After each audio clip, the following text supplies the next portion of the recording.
Hello everybody and welcome. My name is Ketchup and I'm joined at long last on the desk by none other than Katana Prime. How long has it been? 5, 6 good years of being in the FGC together, although you were across this wonderful pond that I got here to Vienna, and we have never shared time on the desk. But that all ends today in Vienna with surprise commentary and surprise updates and upsets to the bracket. I mean, that is an understatement like none other. So Yes. before we get started, this is viennality 2018, part of the Injustice Pro Series 2018. And this is the one and only European stop in this tour, which means that Europe has come out to play. And that's not even one of those generic statements, because Honeybee has been sent to losers by Do Basic. For those that don't know, this guy's an Enchantress player. And he won with Enchantress. Yeah, a pretty rough schedule day. It started out, let's make sure I get the matchups right. He did start out with Starfire and against Wonder Woman. Pretty close game one with Do Basics taking it. Then Honeybee kind of mops the next two, and then he makes the switch to Enchantress. Some matchup unfamiliarity, really crazy stuff. And in the final game with Flash, it was like he figured it out, and he was making those Honeybee comebacks, but it was just too little too late, and down in the losers bracket. Also, on the other side of that, he has to play Nivek. And then the winner's final of this bracket, Do Basics versus Irish Mantis. That's just one pool of this boring game. I mean, any of you get, that's the thing, right? It's variety. It's character variety. We're going to see Atrocitus versus Enchantress in winners finals. Maybe, are you serious? Maybe Wonder Woman, who knows? These guys are in the driver's seat with a 0-0 star. You're going to pick whatever character you want to go. And we know Irish Mantis has been Atrocitus, all the way through. Whether or not he can carry that into the winner's top 8 for the coveted IPS points, and a huge opportunity here. The winner of this event is locked in for the finals. That for me is the big thing. So we have 4 pools at this tournament, which Yes. means that if you make it out of pools, you're in top 8. That's obviously due to, there's not as many signups for this tournament as there are in America, but I think that's just the fact that America is so big. There's so many players absolutely. in that part of the world that here, you kind of go into this tournament with that super competitive mindset immediately, because it's not one of those cases where I'll just go through pools, this is the easy bit, quote unquote, and then we'll focus on the hard bit later. Everyone here is super dangerous, and we saw it for ourselves, right? Yes. We've already had Honeybee, who was my pick to actually, FYI, win this tournament, has been sent to losers, and it's not over for him. That's an insane run. Has been known to make massive comebacks, and you can definitely do so in a loser's bracket. But on the other side of that, in Pool B, it is Biohazard, the points leader in terms of IPS coming into this event. He's made his way through the pool as expected, but it was the return of the god Yamini, the Israeli Green Arrow specialist who came through and actually found his way in the loser's bracket as well, falling down Shark Teeth. Yeah, so on that subject, it was Shark Teeth that was able to defeat Yamini, which is why he's currently waiting in losers finals. And our winners finals of this pool is going to be Shark Teeth, NASA Esports Shark Teeth versus Beast Coast Biohazard. And that's going to be the first match we get into as we shift to the game now. These gentlemen ready to go. Who will secure the first spot in the winner's top 8 here at viennality 2018? Biohazard or Shark Teeth, Catwoman, Bane. Historic matchup in terms of Injustice lore, if you've been around here or not. Bane opening up immediately with the jumping light, probably looking to cancel into the interactable, but easy hit confirmed or lack thereof for Biohazard. Now, this is just one of those classic matchups where, Bane, he doesn't have the worst time getting in on this character because of the lack of projectiles, but she has the long limbs, she has those long hitboxes, but many of them are single hitting, which means that when this pain train begins, this really is Biohazard's bread and butter. Who needs projectiles when you can pummel your opponents into the ground? The quick rise to the level 3 Venom for the bounce cancel combo, continuous damage, and a near perfect, I don't know, what do they call the hood over here in Europe?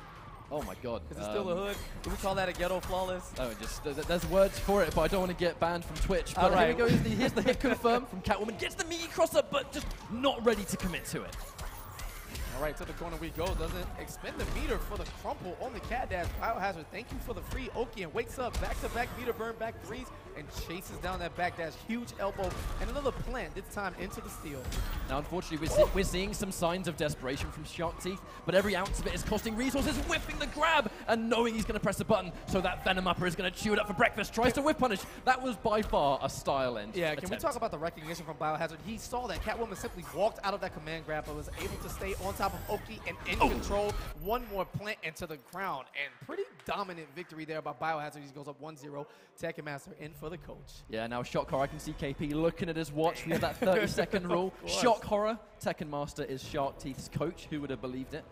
But with this in mind, I think, Shark Teeth, he does, I think like Tekken Master actually does play many characters. He has that Supergirl. He plays Starfire as well, I believe. But it's mostly Supergirl as one of his main characters that he's used. So we haven't seen it yet. But will the change be Supergirl? I mean, there it is. That was a near chin rub. I don't know if that was a full one, but it was close enough. That is a sign of danger, a sign of panic. Only down 1-0. Injustice 2 is, in fact, 3 out of 5. But Shark Teeth with the body language of someone who's not ready to take this W just yet. Okay, so he is actually sticking with Catwoman. This was very much just a stage change. The stages make such a big impact. Also, I think giving Shark Teeth time to adjust and go, right, what's going wrong? He's had a much better start right now, and it's coming through. All right, potty training for the kitty. Apparently, she has nothing to do with that. Just gonna, alleviate herself wherever she can as she tries to jump from full screen. Massive jump normals range, but Biohazard with the open. BT body splash. We're going to get a knockdown on it too. Oh my, where did that even hit? No one knows. I don't think Biohazard knows, but we take the damage. The back three going under the attack. Unfortunately, I don't think Shark Teeth. That was also a sick read on the grab, by the way. Hard read. That might even be the round. Absolutely. Shouts to Coach Steve, just talking about it on Twitter earlier. Back threes are in fact throw immune, so using them as a tech on a read far more or less risky than neutral jumping or so to stay out of the range. Oh my god. There was something so savage about that back three, but I can't put my finger on it. I'll tell you what it was. It was raw. No meter necessary. A Shark Teeth shifting momentum in his direction now. No bar, but still staying heavily offensive. I think that movement from Biohazard might have been a special move attempt. He had the Venom, he has the armor, and that meter burn is going to almost take the round. Yeah, down one's going to whiff. Goes right into debuff as the elbow is connecting, so it doesn't quite get the necessary damage to complete the life bar. Patience from Shark Teeth. This should be a punish. Yes. Chases down with the cat dash. Yep, I love the option right there. We're going to see a clash forced to use as well. The thing about Biohazard and Bane in general is you actually rarely see the opponent have the opportunity to clash against Bane because so much of the damage is individual hits, unclashable damage here, a back three here, a forward three there. And right there, Shark Teeth giving it away, throwing out that string from about half screen, easy with punish, from a player of Biohazard's caliber, but right back at you. We're getting into the fundamental footsies of things. Great with punishing that Catwoman back to such a great tool, one of the faster mids, a long window for cancel and hit confirming, just a great all-around move. There was some great awareness there too on top of that neutral jump punch where Biohazard knew they were both in the air. Bio didn't press a button because he didn't want to extend his hurt box and eat that jump too. There's a confirm. That recognition on the trade, gets the full combo. Oh, and a wake up, big mistake here, and lucky sequence for Shark Teeth that the entirety of the string does not connect. Instead, it's going to go for the body splash. Into the corner we go, running out of real estate is Shark Teeth. Goes in for the back three again, but drops the combo, and unfortunately it's whiffed and punished. And that was his last chance to clash. We all know the level 3 was coming into the bounce cancel. Biohazard definitely about to boot him across the entirety of Gotham City from Arkham Asylum. No resources for Shark Teeth, no meter, no clash. 2 bars for Bio, and he's committed. If that connected a little bit closer, maybe we'd have seen the full combo. No whiff punish on the air grab. What is going on? Too much right now. Shark Teeth panicking big time now. Whiffs the command grab, doesn't have the meter to extend it for feeding setup. Chip damage territory. What is going to happen? And to check on the dash. Biohazard not faltering once, not folding once, and the controller OS may be coming into play here. There was something definitely not right about that sequence. I think Shark Teeth's going to understand that more than anyone else. He knew that was his round to win. He just had to take it. There were so many whiffs as well. No whiff punishment, but I think either he just froze up or in the spur of the moment, it just wasn't meant to be, KP. Yeah, regardless of what happened, the score is going to reflect 2-0 as Happy Pal looks in amazement. You see that cute French guy right in the middle of these two men. He has no idea what's going on, but he's hyped as Shark Teeth is trying to figure it out on the character select screen. 2 games to 0. Biohazard getting the job done. This is a difficult situation to be in because when you know a game, it was 100% his. Almost to the point where I don't know what happened there. There were so many opportunities. He just had to take it. It was reached out. He just needed to grab it for himself. And, okay, so we're actually doing some button checks just in case something was wrong with his controls. All right, the mid-set button check. We're going to hide that out so no one learns what the tech actually is.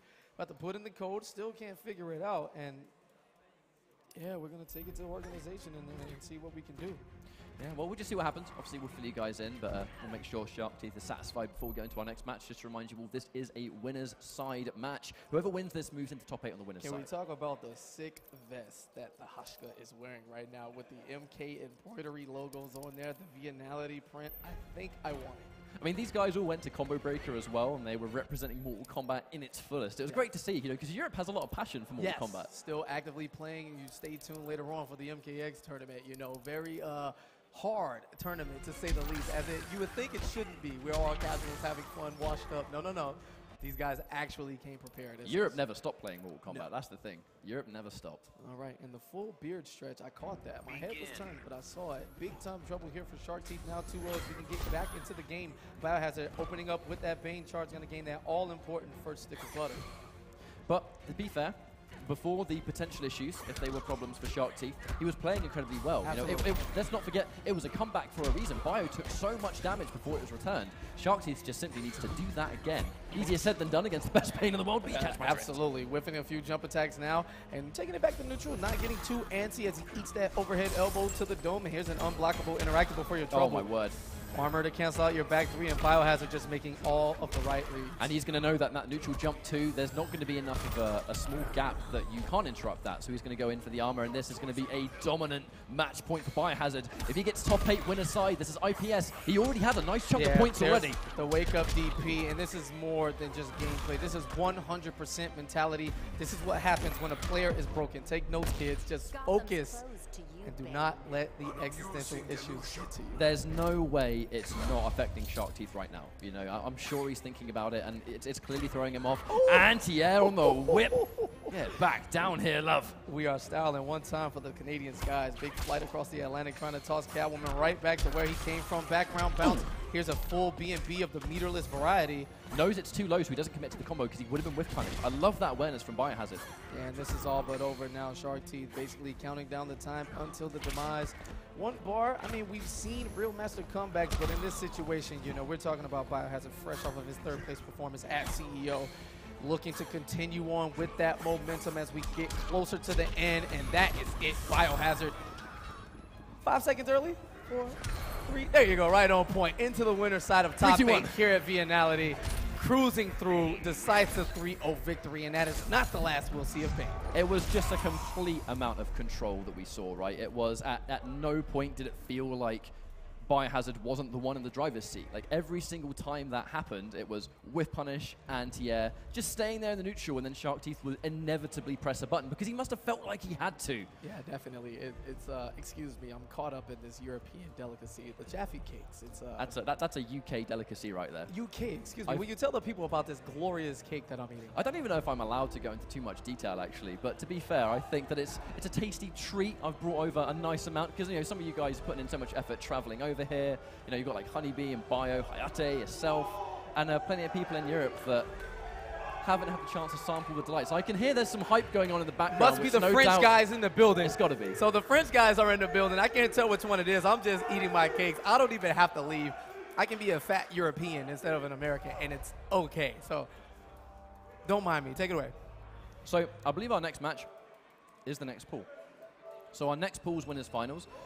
This should be Do Basic versus Irish Mantis. I mean, I can't see the stage, so might not be, but I'm assuming that is our next match. That and was if it is the case, good. I know I'm supposed to be a professional. I'm sorry, but like you hit me with the UK special, and like now I just don't care anymore. You've got an entire mound of them under there, so you can just kind of go ham. You know, just the stash. Just stay out of my stash. It's okay. I've got plenty of them left. But to be fair, if the next matchup is going to be Enchantress versus Atrocitus, I must admit, it's not a matchup I've ever seen before. He played Wonder Woman as well, so we never know what we're going to see. But in the most, no one wrote this. If you did your fantasy bracket, you know, you don't have Irish Mantis versus Do Basics, you know. Do Basics representing Russia and Irish Mantis, obviously, Ireland, you know, to the death. One of these men is going to sit in the winner's side of top 8. You know, that's going to guarantee them at least 5th place, so that's a chunk of points. And with EU's Online Cup coming up, you know, they have a second chance to, you know, solidify that spot. And second or first here, and you are in the mix for the finals through points. So very important match here. It can change the crux of the entire European scene in terms of who's going to make it to finals and maybe shake some Americans out of the picture as well. So, you know, Irish Mantis, he has a really good chance in the online tournament, you know, Yes. the online portion of the IPS. He has a really good shot at doing well in that, which means he's going to get a little bit of a points injection. Ooh. He is good enough by far to do well in this tournament, you know, because let's not even forget, he did, you know, respectfully at Combo Breaker and in the GTA local before had got top 3. He's able to defeat the likes of, you know, he'd beat Slayer, I believe Gross. twice he'd beat Slayer. Yeah. He beat Gross 3-0. 3-0 Yeah, against so- Gross. Like, who even is able to do that? And then obviously he was able to defeat Coach Steve as well. Yeah. So Irish Madness has the talent to take out some really class level players, because he himself has been a top level run player for the longest time, you know. The stunt double Johnny Cage of Europe in Yeah, man, MKX by far, and then in Injustice. He's one of those players that you would almost compare to like a Tweedy in that it took about a year to find his feet. You know, Mantis didn't really, not saying Tweedy didn't obviously, but Mantis didn't really gel with the game amazingly well at the very beginning. But once he found his feet with Atrocitus, that completely transformed, and now he's by far one of the most dangerous players in Europe. Absolutely. You know, year 2 is his year of Injustice. This is Pool C, but in fact, we wanted to save those matches to make sure you got all the qualifiers from Pool A, B, and C. Pool D will be on later, but currently right now, as we said, we saw Bio Cruz. You know, just call it what it is. It was Cruised easy. his way into top 8 here, and now Irish Mantis looking to, you know, punch that stamp and get ever so close to the finals in LA. But if there's something that maybe none of us expected, if it happens, Do basics? Enchantress win a side top 8? Wonder Woman? What? You know, it's... You If it is thought it was a Enchantress. foregone conclusion, you know. I heard that, you know, you should just come over here and get those free points. But apparently, not so fast. These guys ready to just shake things up from the jump in pool play. And, you know, Hayate's playing through his pool right now. Tekken Master's still in there. The rest of the Middle Eastern guys, you know, showing some skill back here. You never know, and this is why we play the game. Yeah, when it comes to, you know, our Middle Eastern players, we have Tekken Master, obviously Shark Teeth. They're kind of the ones that you guys will be familiar with, but we have, you know, a lot of Tekken Masters training partners in the Yes. you know, X-Aziz, Yes. you know, who in many ways is a massively, massively talented player. Yeah, he's been like one of the secret weapons over there. We talk about the guys not having an opportunity, where here you go. We are here at This is the viennality, opportunity. and we're going to get into this Irish Mantis versus Do Basics right now. Coming up, who will it be? Irish Mantis pandering to the crowd like he always does. And Do Basics happy to be here. Peace sign and a smile. Very casual. And we just Irish Madness. The one thing about Madness, which I think is great, is that his energy is quite contagious. You know, this guy, he has a lot of fun at events. From like first thing in the morning when everyone's just woken up and they're super tired, Yeah. he has like the most energy of anyone in the room. And it's going to be Wonder Woman. Enchantress not quite yet, as a BBC chant erupts from the crowd. I'm sure they're talking about the news channel over here. You know, I mean, and yeah, it's- we and are it's in all Europe. good. Yes, Europe. With 100% certainty, that's what Absolutely. they're talking about. Now, this matchup makes a lot of sense. Both characters very, very strong on the ground, but when it comes to Atrocitus, you know, almost entirely his game plan is going to be with his feet on the floor. So with that in mind, Wonder Woman, she has more range than he does, a little bit more speed than he does. You know, if he's going to poke with forward 2, she can poke with maybe a back 2 or something and actually outspeed it if they do it at the same time. So we'll kind of see, you know, what happens in this matchup. But I like the matchup choice that we can see. All right, I've been trying to keep my eyes on Wonder Woman players around the world. Maybe I Yes, can you learn have. something so I don't be as washed up. Gonna go ahead and absorb some Wonder Woman tech from our young Russian friend here and see how it works out. This is now game 1, guys. All right, these European button checks are a little too much. Too much. I thought North American checks were long. Chill, yeah, I know. I thought you guys took ages. This is actually, he's doing a full combo. Can I stop this, or do We I can not literally- have jurisdiction in We Europe? can literally hear a full combo, like with the And now you're, can we ban Irish Mantis already? That was Play the BM. match, my guy. disrespectful. Get him out of the tournament. Yes, 2-0, Do Basics, let's go. Now, those of you that know Do Basically, this guy streams almost every day. Oh my God, Mantis, play the match already. What is wrong with this man? He just needs to get the hype, my dude. I can't deal with this guy. All right, we're loading in now. All right, I'd like to apologize on behalf of Irish Mantis. So while we begin, actually, as a Wonder Woman player, how do you normally find this matchup goes for the people at home? I think it's pretty even. Shield has a pretty good job dealing with the Atrocity Shield. Once the trade is out, take your time. You can outspace there. You can actually, if he whips a forward 2 like a minion, you can parry the next one on reaction and get a full combo punch before the mix-up even comes out. Now, I think almost immediately, Mantis knows how much respect Do Basic will show to call to call Dexter from that range. Very brave, but you know you can do it if they respect you. Yeah, right there, very brave by Do Basics throwing the shield that close, going right over the head, but short delay wake up, not quite enough to get the combo. And blocking properly is Irish Mantis, not allowing himself to get hit with the European reset as we are, you know, on this side of the Atlantic. I think Manus will actually almost like take that damage as currency to guarantee Dexter, because he knows the second he has the cat available, he's going to open up some of those mix-up options on top of pressure too. And the fact that basic, if he gets a bar out of him, push block, he's only got one of them. Absolutely, keeping it safe now. Irish Mantis with the solid play, not as crazy of as atrocities as we've seen, you know, from the likes of like a Tekken Master or like someone they get those extremely hard reads. More in the vein of the Coach Steve class, where these guys are relying on their neutral, waiting for the cat, and then they're ready to play. A wonderful pickup on that blood lift. We're going to see the interaction for extra damage, and this is probably going to be the round using the shield just to guarantee. And Mantis, a little bit of style, a little bit of spice. Yeah, some optimization to go right alongside that. And I like the seal from Irish Mantis. Using that load, the ring. Don't forget, Atrocitus does own one of those. We don't see that string often, but it's really cool animation. I love it. It's a great animation, and actually the fact that it comes out as a low means some of those nitty-gritty combos at the end, you have a higher chance of landing them because the hitbox is on the floor, and if they're close to the floor, obviously that's going to combo much better. Right here, this is the exclusive to Irish Mantis, the Blood Siphon. Has no problem standing in front of you and taking that damage over time as it all adds up. Add an optimal combo on top of it, and 396 damage plus what came over time. I mean, Mantis dropped the end, but that was going to save him like, what, an extra 2%. He'd done the damage, he'd done the deed, and now he can focus on that grounded game again, poking with the sort of blood breath, purely because she is on the ground so much. You know, the risk of a jump is very low. And there's the risk right there. The wake-up punch is trying to get some space in between them, looking for the safe Dexter call. Easy catch it. Yep, there's a whiff punish on the back 2-3. Probably going to see a clash. Goes for the delay. Yeah, he was looking for the air tech, I would guess. But here comes Dexter, and we're talking chip damage territory. And this Blood Siphon, in fact, does kill over time, but the throw from Basic not going to go out that easy. No, even an opportunity to clash. Surprised we didn't even see him try, to be fair, in that situation. But now there's the location where does he understand that Mantis is pretty strong on the ground here? So does he now try and change character? You know, is he going to go with Wonder Woman, or is he going to give himself that one-game situation where if he changes after two, I mean, is it the right call to make? Yeah, big decision here, but he did, in fact, head back to the character select screen, has the entire roster at his disposal. What Basic has in the lockdown, and you heard the name, and I promise you, I would tell you what exactly happened under this chair, but let's just see catch-ups a little closer to me than before, or as the Tetris comes on the screen. Basic gonna go with the switch early on. Game 2, love that hairstyle. Now, you know, for those that are unaware, she's such, she's such a unique character. A lot of things like that, you know, that trait being able to summon. No, not the trait, sorry. It's not the minion as a special move by itself. We'll see what happens. Oh, and just a bit early on that air dash, getting in the range of that spit. And no connection there. Can get a small combo from that point, but instead is going to rely on the space game. Big time whiff, no attempt on the punish.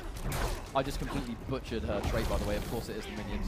She sees so little of this character. It's okay. You know, people are trying to figure out where exactly she stands. Is she any good? But not able to get the offense going now. The security of Dexter able to save Mantis out of that combo, which would have been a punish on the short delay from Basic. But again, it comes down to the fact that she's super tricky. And that's the thing, you know, those spells that she can adapt, it's very much like a Wonder Woman trait. You know, I don't think Basic is going to be, I think, too uncomfortable with a variable special that can do multiple things and adapting accordingly. Wow, a nice dash up into the sweep. He's going to get away there. Great use of the shield to send that ball right back. Punish? Yes, doesn't even have to duck under backdash. Just gets the punch immediately. I love the knowledge. You know, and if you're going to specialize in this character, you're going to have those nitty-gritty details on lockdown. And there's the push full combo. Talking about nitty-gritty details, and Enchantress can, in fact, change the timing on when she wants to meter burn that spell. Maybe she lets the entirety go for free, or maybe she sends it for that launcher as Basic now in the driver's seat.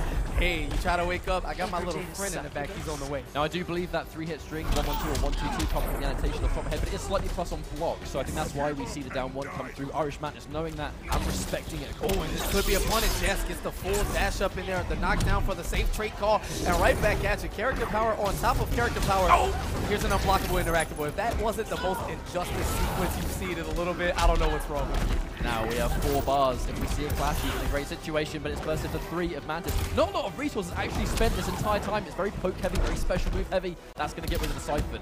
Oh, and trying to mix it up. The second hit of that 1-2 is an overhead, but instead goes for the sweep. Irish Mantis I put a spell on you.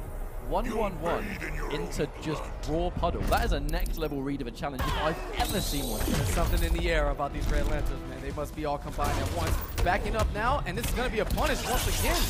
That's going to be data for Mantis. He now knows he has to respect. The trait's going to try and guarantee the jump in, but I love the back step with punish for Dave. And that's the beautiful stuff you love to see in fighting games. Doesn't quite get the punish on the air tech. Instead, loses position. Back to the wall. Irish Mantis in control of the push block.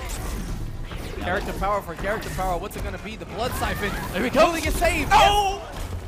My man coming in to save the day. Low life situations, not going to push block, going to allow him a chance with the Dexstar. All he gets is the shield. Air dashes his way in, looking for a mix-up opportunity. Spit to try to keep him out. That was wonderful damage. Calculation from And Basic, that is by a the way. unclashable damage right now. Do Basic in control, spins it, goes to the life drain instead of meter. Oh my no! Oh no, if there was one spell he needed at the magic time, it was that one. And the spell coming through that would damage Irish Mantis whether he jumped or crouched, and he simply crouched to his death. You saw he kind of did the he wasn't a big fan of that, but in fighting games, we take those as the Basic ties it up 1 game to I mean, the 1. second that happens, Atrocitus can't do any of the specials because they're always quarter circles, right? Down Absolutely. forward. All right, trying to meet him with the air-to-air, but instead gets the knockdown. Great challenge of the poke, and Basic looks infinitely more comfortable as a champion. Absolutely, and she's such a unique character, has so many little tricks, and some would say gimmicks, but in a tournament setting, if you're not familiar with the matchup or super comfortable, I mean, that's not going to be Basic's problem. Well, get familiar with the corner as the Drake comes to help and gets himself reset. Big time scaling just should be enough for the kill, and to Basic carrying off that momentum from the last game. And yeah, the smile on the faces right now just as exciting as this Enchantress game is. Absolutely. We're going to see a nice bit of optimization from Mantis, and the Siphon is going to get a little bit of healing, but to be honest, he's in the second life bar. It's not going to do anything. It's more going to focus towards that burst, which can be boss! And pulls him in the second hit of that string, a yank towards the screen as he basically uses his frame advantage to jump out of the corner. Walk up throw like a true boss. Boot to the face, and what is the mix-up? No, he goes for the wake-up.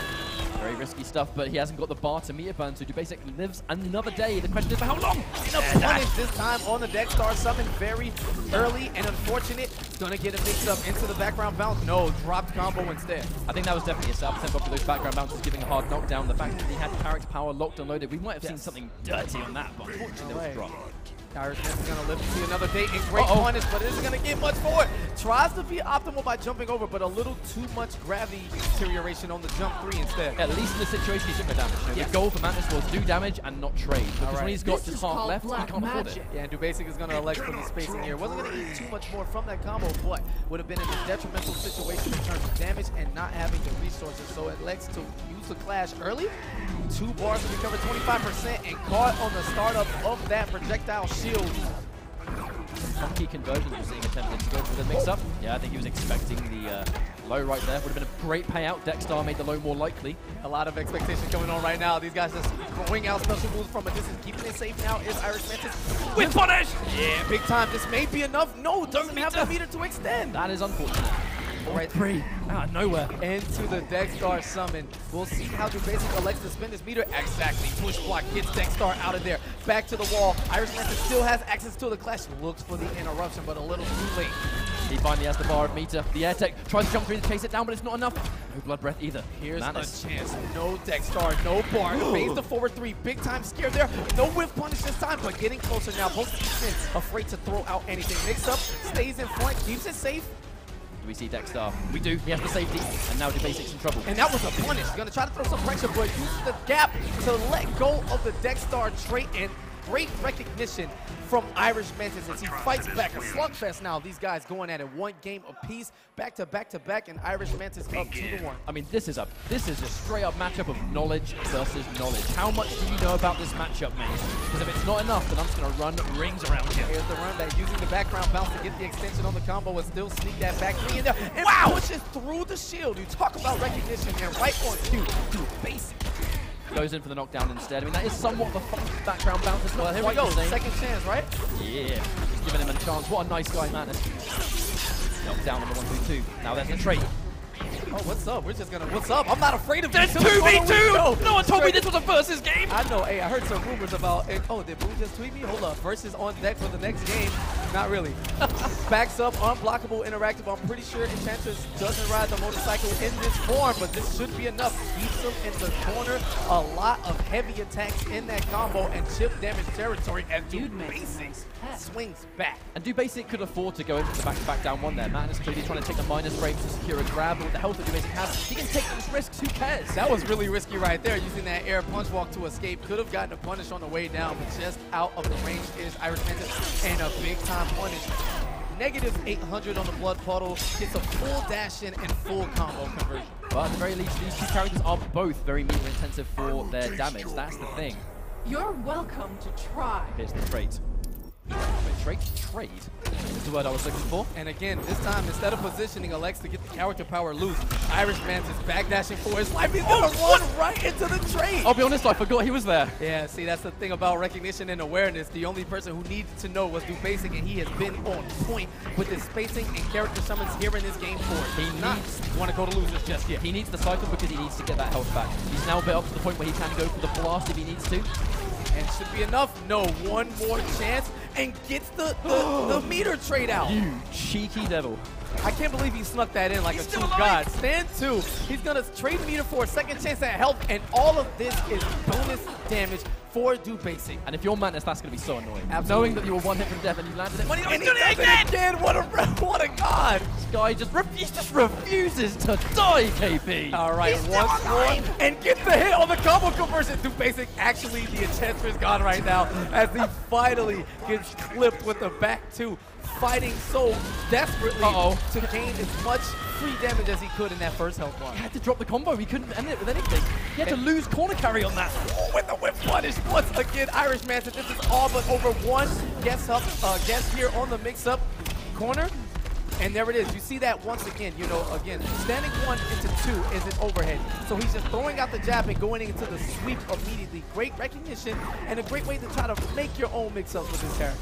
Now, this trait, it means that Madness has to really back off. Can't use the siphon. Jumped over! The punch flow connects! Oh, that was beautiful. He was a frame away from that spell coming out and killing him. And not like this, Ketchup. We've seen it time and time again. Oh, my word. Bets it all on the 50-50. How NRS of you to bet it all right there. And decisive game 5. Both of these men delivering. The thing is, that risk was actually very uncharacteristic of Madness. He normally doesn't go for it. And I feel like he was trying to use that raw mix-up to his advantage. But Do Basic, he knows about that mix-up. Some people say you can react to it if you're super on point, and this guy is on point. All right, there's a throw. Nice tag from Do Basic. He is locked in. All of the overheads to get the punish. Once again, refuses to give up any free damage. And the forward 3, great spacing tool. Enchantress can, in fact, place it close, medium, and far as he uses the air dash to escape. I mean, it's a normal in itself. It's not just a forward 3, it's that positioning tool. It's almost like a projectile using it and keep away. And when they're both on the floor, as often as these two characters are, the forward 3, that's a big risk. Nice read on the air dash! And the great punish from Do Basic as he takes about half of his health after that the knockdown, half of the deck start time. Oh my god! Stop it. Too much conversion. This man is ready. How did he still get the combo on that KP? What is going on? All right, Siphon is up. Damage over time. Irish Mantis, the smart man, taking every bit of health he can as he works his way towards the winner's top lead, but Do Basic fighting back. There's the whip. Doesn't go into the knockdown, just simply uses the down one for frame advantage, but now on the juggle, there's the combo into the knockdown. I'm not particularly sure that back forward one was intentional from Atrocitus. I think he was really trying to go for something else. Might have got a bit of an input error right there, but that might be whip punished by that crouch. Ooh, it catches him right before death. Irish Mantis so slick, taking a punch here. Maybe a combo and the raw blood puddle. How's your feet? Are you not watching him? Get ready to go for this ride. Expecting a grab and going in for the grab, and unfortunately the forward 3 is a bit too close, falling victim to it. All right, now the tray again. Yeah, no escape that time for Irish Mantis. Do Basic had not moved, simply waiting for a jump out or a different form of escape, and dash up, not close enough for the punch. Now this is going to be match point for Do Basic if he wins this round. He's going to move on into top 8 winner side. Following the classic there, EX bit a lot of juggle properties on that and great conversion. Fantastic recognition and great combo route on top of it to get the job done. This is going to be match point for both players. A little bit of extra meter from Do Basic, and you taking see the nice frames. You saw the layers coming into the mix-up there with the stand one into the back one, trying to get full combos now that he has Irish Mantis standing there blocking, but who needs to block when you're on the offensive? Mantis, another bar feeder to the corner we go. Oh, drops the combo. I think he just wants to get out of there, keep that distance game, get Dexstar back. We might see one Dexstar sequence taking through, going in for the 1-2-2 because it is going to be plus on block, enforcing that pressure. Great block here, jumps over, looking for the cross-up, and he may be conditioned. Irish Mantis blocking all of these sweeps successfully and trying to wake up, breaks it. No chance for a clash, and Dubasic is in trouble. I can only assume Dubasic thought he was going to go for the wake-up Dexstar. We can see a chant coming through the crowd. They do want Mantis to take it. Oh, and the siphon is out, and that may be it, and that is it. Great throw tech from Dubasic, but the follow-up trait. And Irish Mantis using all of the tools in his disposal. Fantastic set as the Irishman popping off, making it into the winner's top 8. That was absolute madness. That was the matchup I think every single one of us was hoping to see. We got what we were looking for. Mantis calling out his competition, and he's going to be winner side top 8, which is a great position to be in, seeing as Mantis had quite an impressive run at Combo Breaker, but Dubasic still that was in this godlike. tournament. I'm sorry, I can't Still hold that in. tournament. That was so godlike. Both of these men fighting tooth and nail early on, and then that now sends Dubasic into losers, where he awaits the winner of Nivek and the man he put in losers in Honeybee. It doesn't get any better than this. You cannot write it. I mean, that's the thing.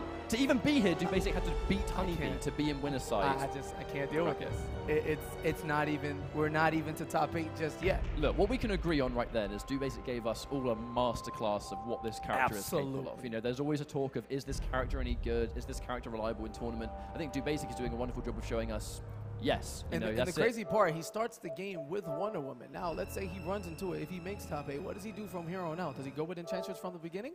Does he ride that wave, that momentum? Because he played extremely solid, and his Enchantress is looking infinitely more impressive than his Wonder Woman. So who knows what's going on in the mind of that young man, but he is one away from top 8 at a premier tournament here on the 3rd leg of the IPS tournament. 2 more premier majors to go, a couple of online tournaments, you know, all across, and time is, that clock is ticking. I mean, we went from the announcement coming, you know, kind of within almost like late spring. So we go, right, let's all start the grind. Let's get everyone on board. And they start practicing again. And like, I've been snapping my fingers. I'm already like halfway through. Yeah, so this has been quite a fast turnaround. But, you know, these players, the grind has never stopped. They've been making sure that they have all the preparation in the world. You know, the second we saw IPS announced, I think the training regimen for a lot of these guys just doubled. You know, Green Arrow. Yeah, Green Arrow, this is a run back if the character selection serves me right. That was Green Arrow and Supergirl, which means it's probably Shark Teeth and Yamini. Yes, so this is to make loser's side top 8 for Group A, I believe. Begin. And if I got that wrong, we'll correct it in the bracket, but that is the man, the myth, the legend of last year's Viennality, Yamini, bringing out that Green Arrow. We'll get those names switched for you, no big deal. And yeah, button checks galore right now. Yeah, this is definitely going to be a run back and a half. It was, in fact, Shark Teeth that took it over Yamini. It was 3-1. But to be honest with you, almost every single game was a close one. That's the thing. A lot of games were super close. I think Shark Teeth just had a little bit of extra clutch, which goes a long way in a fighting game tournament. But when a run back presents itself as an opportunity, adaptation. You know, adaptation is where we become a lot more prominent. All right, here we go. It will be Yamini as Green Arrow and Shark Teeth as Supergirl. Hold your horses, kids. We'll get those names fixed in a second. As Yamini starts with the offense, checks in with the down 1 into the Hurricane boat. Loads up that Ice Arrow, looking for combo potential immediately. Now, one thing we saw in this matchup off stream earlier in the day was that Yamini much favors the electric arrows in this matchup. I think it's very much because he wants to go toe-to-toe with the lasers. He wants the speed. He wants to be able to trade. All right, and a whiff there. Oh, could have gotten a bigger punish, but he'll take the slide. Any damage is good damage. Here comes the hit confirm, and there you go, right on cue. Electric arrows loaded in the corner. Not sure what he's looking for, but corners himself. And now this is where Supergirl gets the bulk of her damage into the loops. Oh, getting a little slick, and Shark Teeth in right back at you. This should be an easy conversion for Yamini. Does he have enough to kill? Oh, going for the swag stuff there. I'm not sure on the optimization of that combo, and he'll wake up to follow. Yeah, bad decisions there from Yamini. Well, we know it would have done enough damage to kill. He just put all his eggs in one basket. Unfortunately, drops the combo, and now using the meter burn properties of that trait, just establish some space and get some chip damage. You know, anything Shark Teeth does here is going to be bonus damage, and that's why he took such a big risk. I think, right and there. Lucky situation there. Shark Teeth taking a big risk of his own with that meter burn teleport to keep positioning, and you know, if it hits, why not? But if he's feeling that comfortable, I can definitely understand it as the slide whiffs. Not a whiff punish, but caught Yamini pressing buttons a little too early. Doesn't block the back 1-2, goes in for the wake up, and Green Arrow has so many wake up attacks, it really can be a mix up of which ones you're going to go for. All right, loads up the fire arrows now, looking for the big damage in terms of the archery, but Supergirl playing it safe, outzoning him with the laser, so slick and clean. It's Shark Teeth one in zoning. Yep, and I actually like the call from the low arrows, but interrupting the gap between Hurricane Bow, a wonderful amount of knowledge. There is a gap in between the regular and meter burn. Now going in, Rock of Eternity. Plenty of environment interactions. I would definitely say favor Supergirl more here. Yeah, gets the hard knockdown. Power characters is going to toss all of that artwork all around, plus frames after the EX, and slowly but surely, it's Shark Teeth closing the door here on game 1. There's the Ice Arrow to follow it and runs right into the breath. Green Arrow having a hard time getting in. Yeah, he's in a precarious position. He can't really afford to go for anything like arrow based, but because of that, you know, he trades with the laser beam, and that's it. He's going to go down in one game, which has in fact happened. All right, Shark Teeth looking to play the villain here, and the people at home definitely cheering for Yamini in full force. He seems a bit more calm now from the Biohazard match. You know, his button seemingly on point, and Supergirl getting the job done. Well, the thing is, Shark Teeth normally plays incredibly disciplined and very clean. Yes. And against Biohazard, I felt like he was playing very obviously uncomfortable. You know, it was an uncharacteristic sort of playstyle from him because normally he's quite composed regardless of what happens. So it's nice to see right now he's actually gone back to the composure that we know he can do. Lovely anti-air on the down 2, spending his bar of meter on the combo. Not a bad start. All he had to do was wait, and the wake up Savage Blast right on point, but the forward dash not plus enough to beat out the wake up lasers. And great recognition, knowing he didn't have the bar for the continuation, just takes all of the damage he can. Pretty optimized stuff from Shark Teeth so far. And just like that, 50% health is going to be down already. No substantial opening just yet. A little bit of a combo there. Yeah, more patience. He's only eating the normal arrows, and there you go, the electric coming around. I don't think you're going to react to those, but big home run swing for the back three, and I'm not sure how great the baseball players are in Israel, but they aren't here in Injustice 2. As the interruption, great recognition. I respect the reset attempt from Shark Teeth. He knew that the combo wasn't doing enough damage, and he doesn't want to deal with the wake-up mix-up of Green Arrows. So the forward 3, if it connected, would have taken the round, but it has actually given him the opening he needs. Has to block the Frost Breath, but he still has a speck of life left. All right, same side, great throw tech. Gonna get the whip punish now, and Yamini surviving on this health bar. Let's see how he decides to follow this. Same side, and a throw tech once again. All right, enough games. Let me get this chip damage out of the way. The exact same mix-up. Maybe if I go for the same thing again, surely he won't take this. All right, now the 1% arrow should be enough to get the job here. No, but we've been surprised. We've seen how little damage they do, and who cares if you can't even get the connection. But finally, Yamini closes it out. Not too big of a deficit here. Now it's as close as we kind of remember from the winner's side bracket. Just to remind everyone, this was a 3-1 result with 4-2 Shark Teeth. But this was the matchup we saw. There was a very sort of full shoot heavy game. A huge emphasis on the lightning arrows, the low shot, really forcing Supergirl into the air. But when she inevitably gets in, you have to watch out for those down 1 and Hurricane Bows. You know he gets a lot of mileage. He's very slippery as a character. All right, wow, and great short delay into the down 2 to interrupt. I like the idea. Shark Teeth looking to chase him down. Plus frames on the electric arrow. Oh my word! Beautiful stuff. The only way Green Arrow was not getting hit is if the electric arrow came out in time. Charge it at your own risk. Well, my faster Yamini is going to be not afraid. Are we going to talk about how that ball of ice just hit him in the back and he didn't get frozen? That was sick. Did the laser just go through the ice? Is that how that works? He's just arming everywhere, isn't it? All right, the Injustice 2 lost questions. We'll figure it out. Superhero utility, mate. Tries to figure it out. Back to the electric arrows now. He's going to need a combo or two. And card pressing a button does not flash and won't have an opportunity at this point. Full charge back three. Stop it. I mean, that's no reason to do that, but he's going to give himself that little bit of a nice little exclamation point on the end of the match. But this means it's 2-0. Yeah, Shark Teeth taking a gulp of that water, knocking on the door into top 8. Yamini, whatever's left in that tank, in that water bottle, he needs to drink all of it and figure it out immediately as he is running out of time on his loser's life. This is a difficult situation to be in. When you're 2-0 down, you have no choice but to take 3 straight games. Easier said than done. I mean, even on the best of days, let alone in Justice Pro Series, elimination situation. Nice block on the down 1.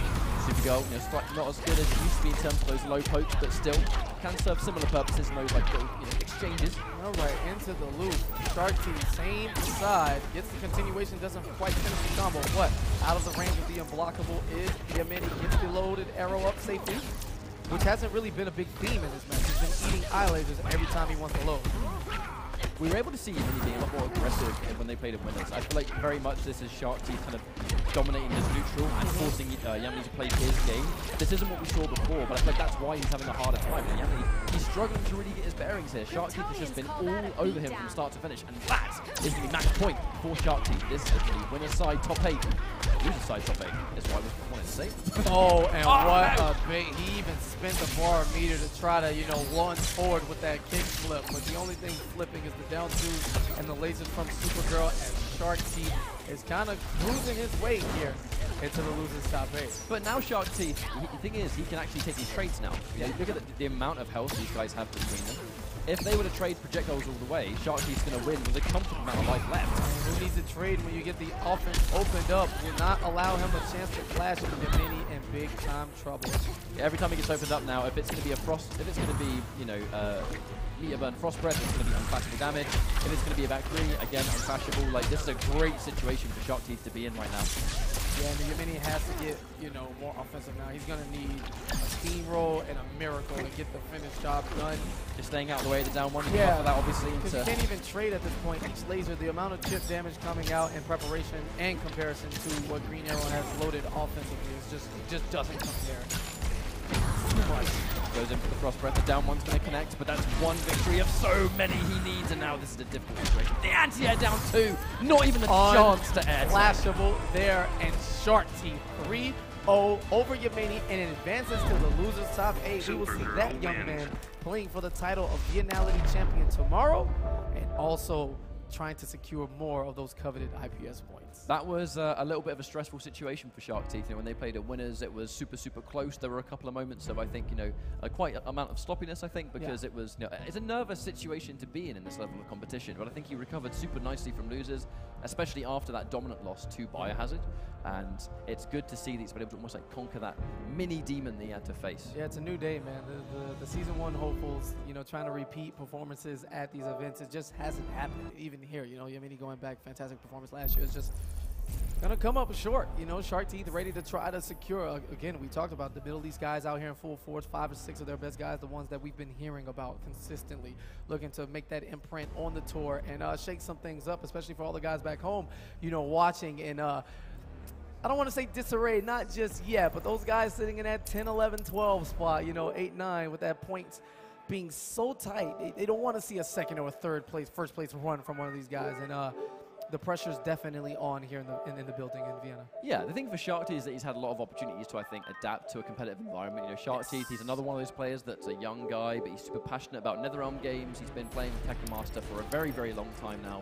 And even before we had viennality, we saw Shark Teeth at Combo Breaker, for example, where he was able to do a good result. He was able to defeat Dragon in the pool, which was not an expected result, to be honest. Dragon was a favorite there.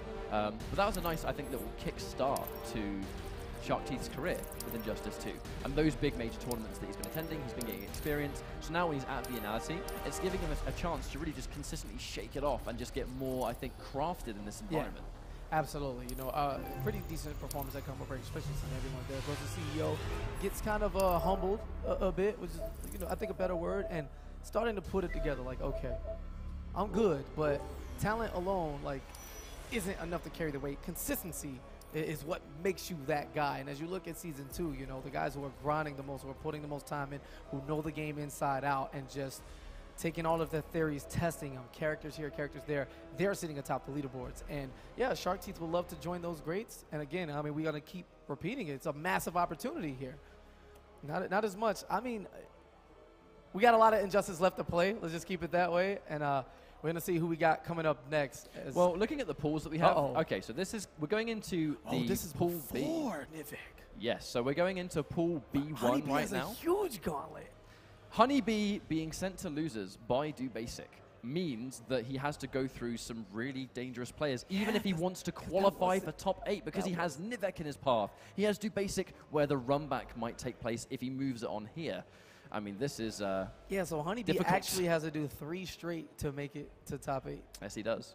What a gauntlet. Now, this is a run back. I saw this earlier. It was 3-0 Honeybee, Flash versus Cheetah. One match was so, Honeybee definitely made, a 130% comeback with, 5 health left. It was one of those Honeybee moments where he just does it. It could almost be the greatest comeback you will ever see, all caps. Yeah, clearly was fixed, and they threw it, and it was fake. Cough soundbite. Yeah. All right. So if Honeybee wins here, it's definitely fake, and it doesn't count because, you know, greatest comeback ever, all caps. Don't forget the exclamation marks. We're not okay with that. Separated with a space. To get uploaded by content thieves immediately. Wow. I can't believe you actually went there.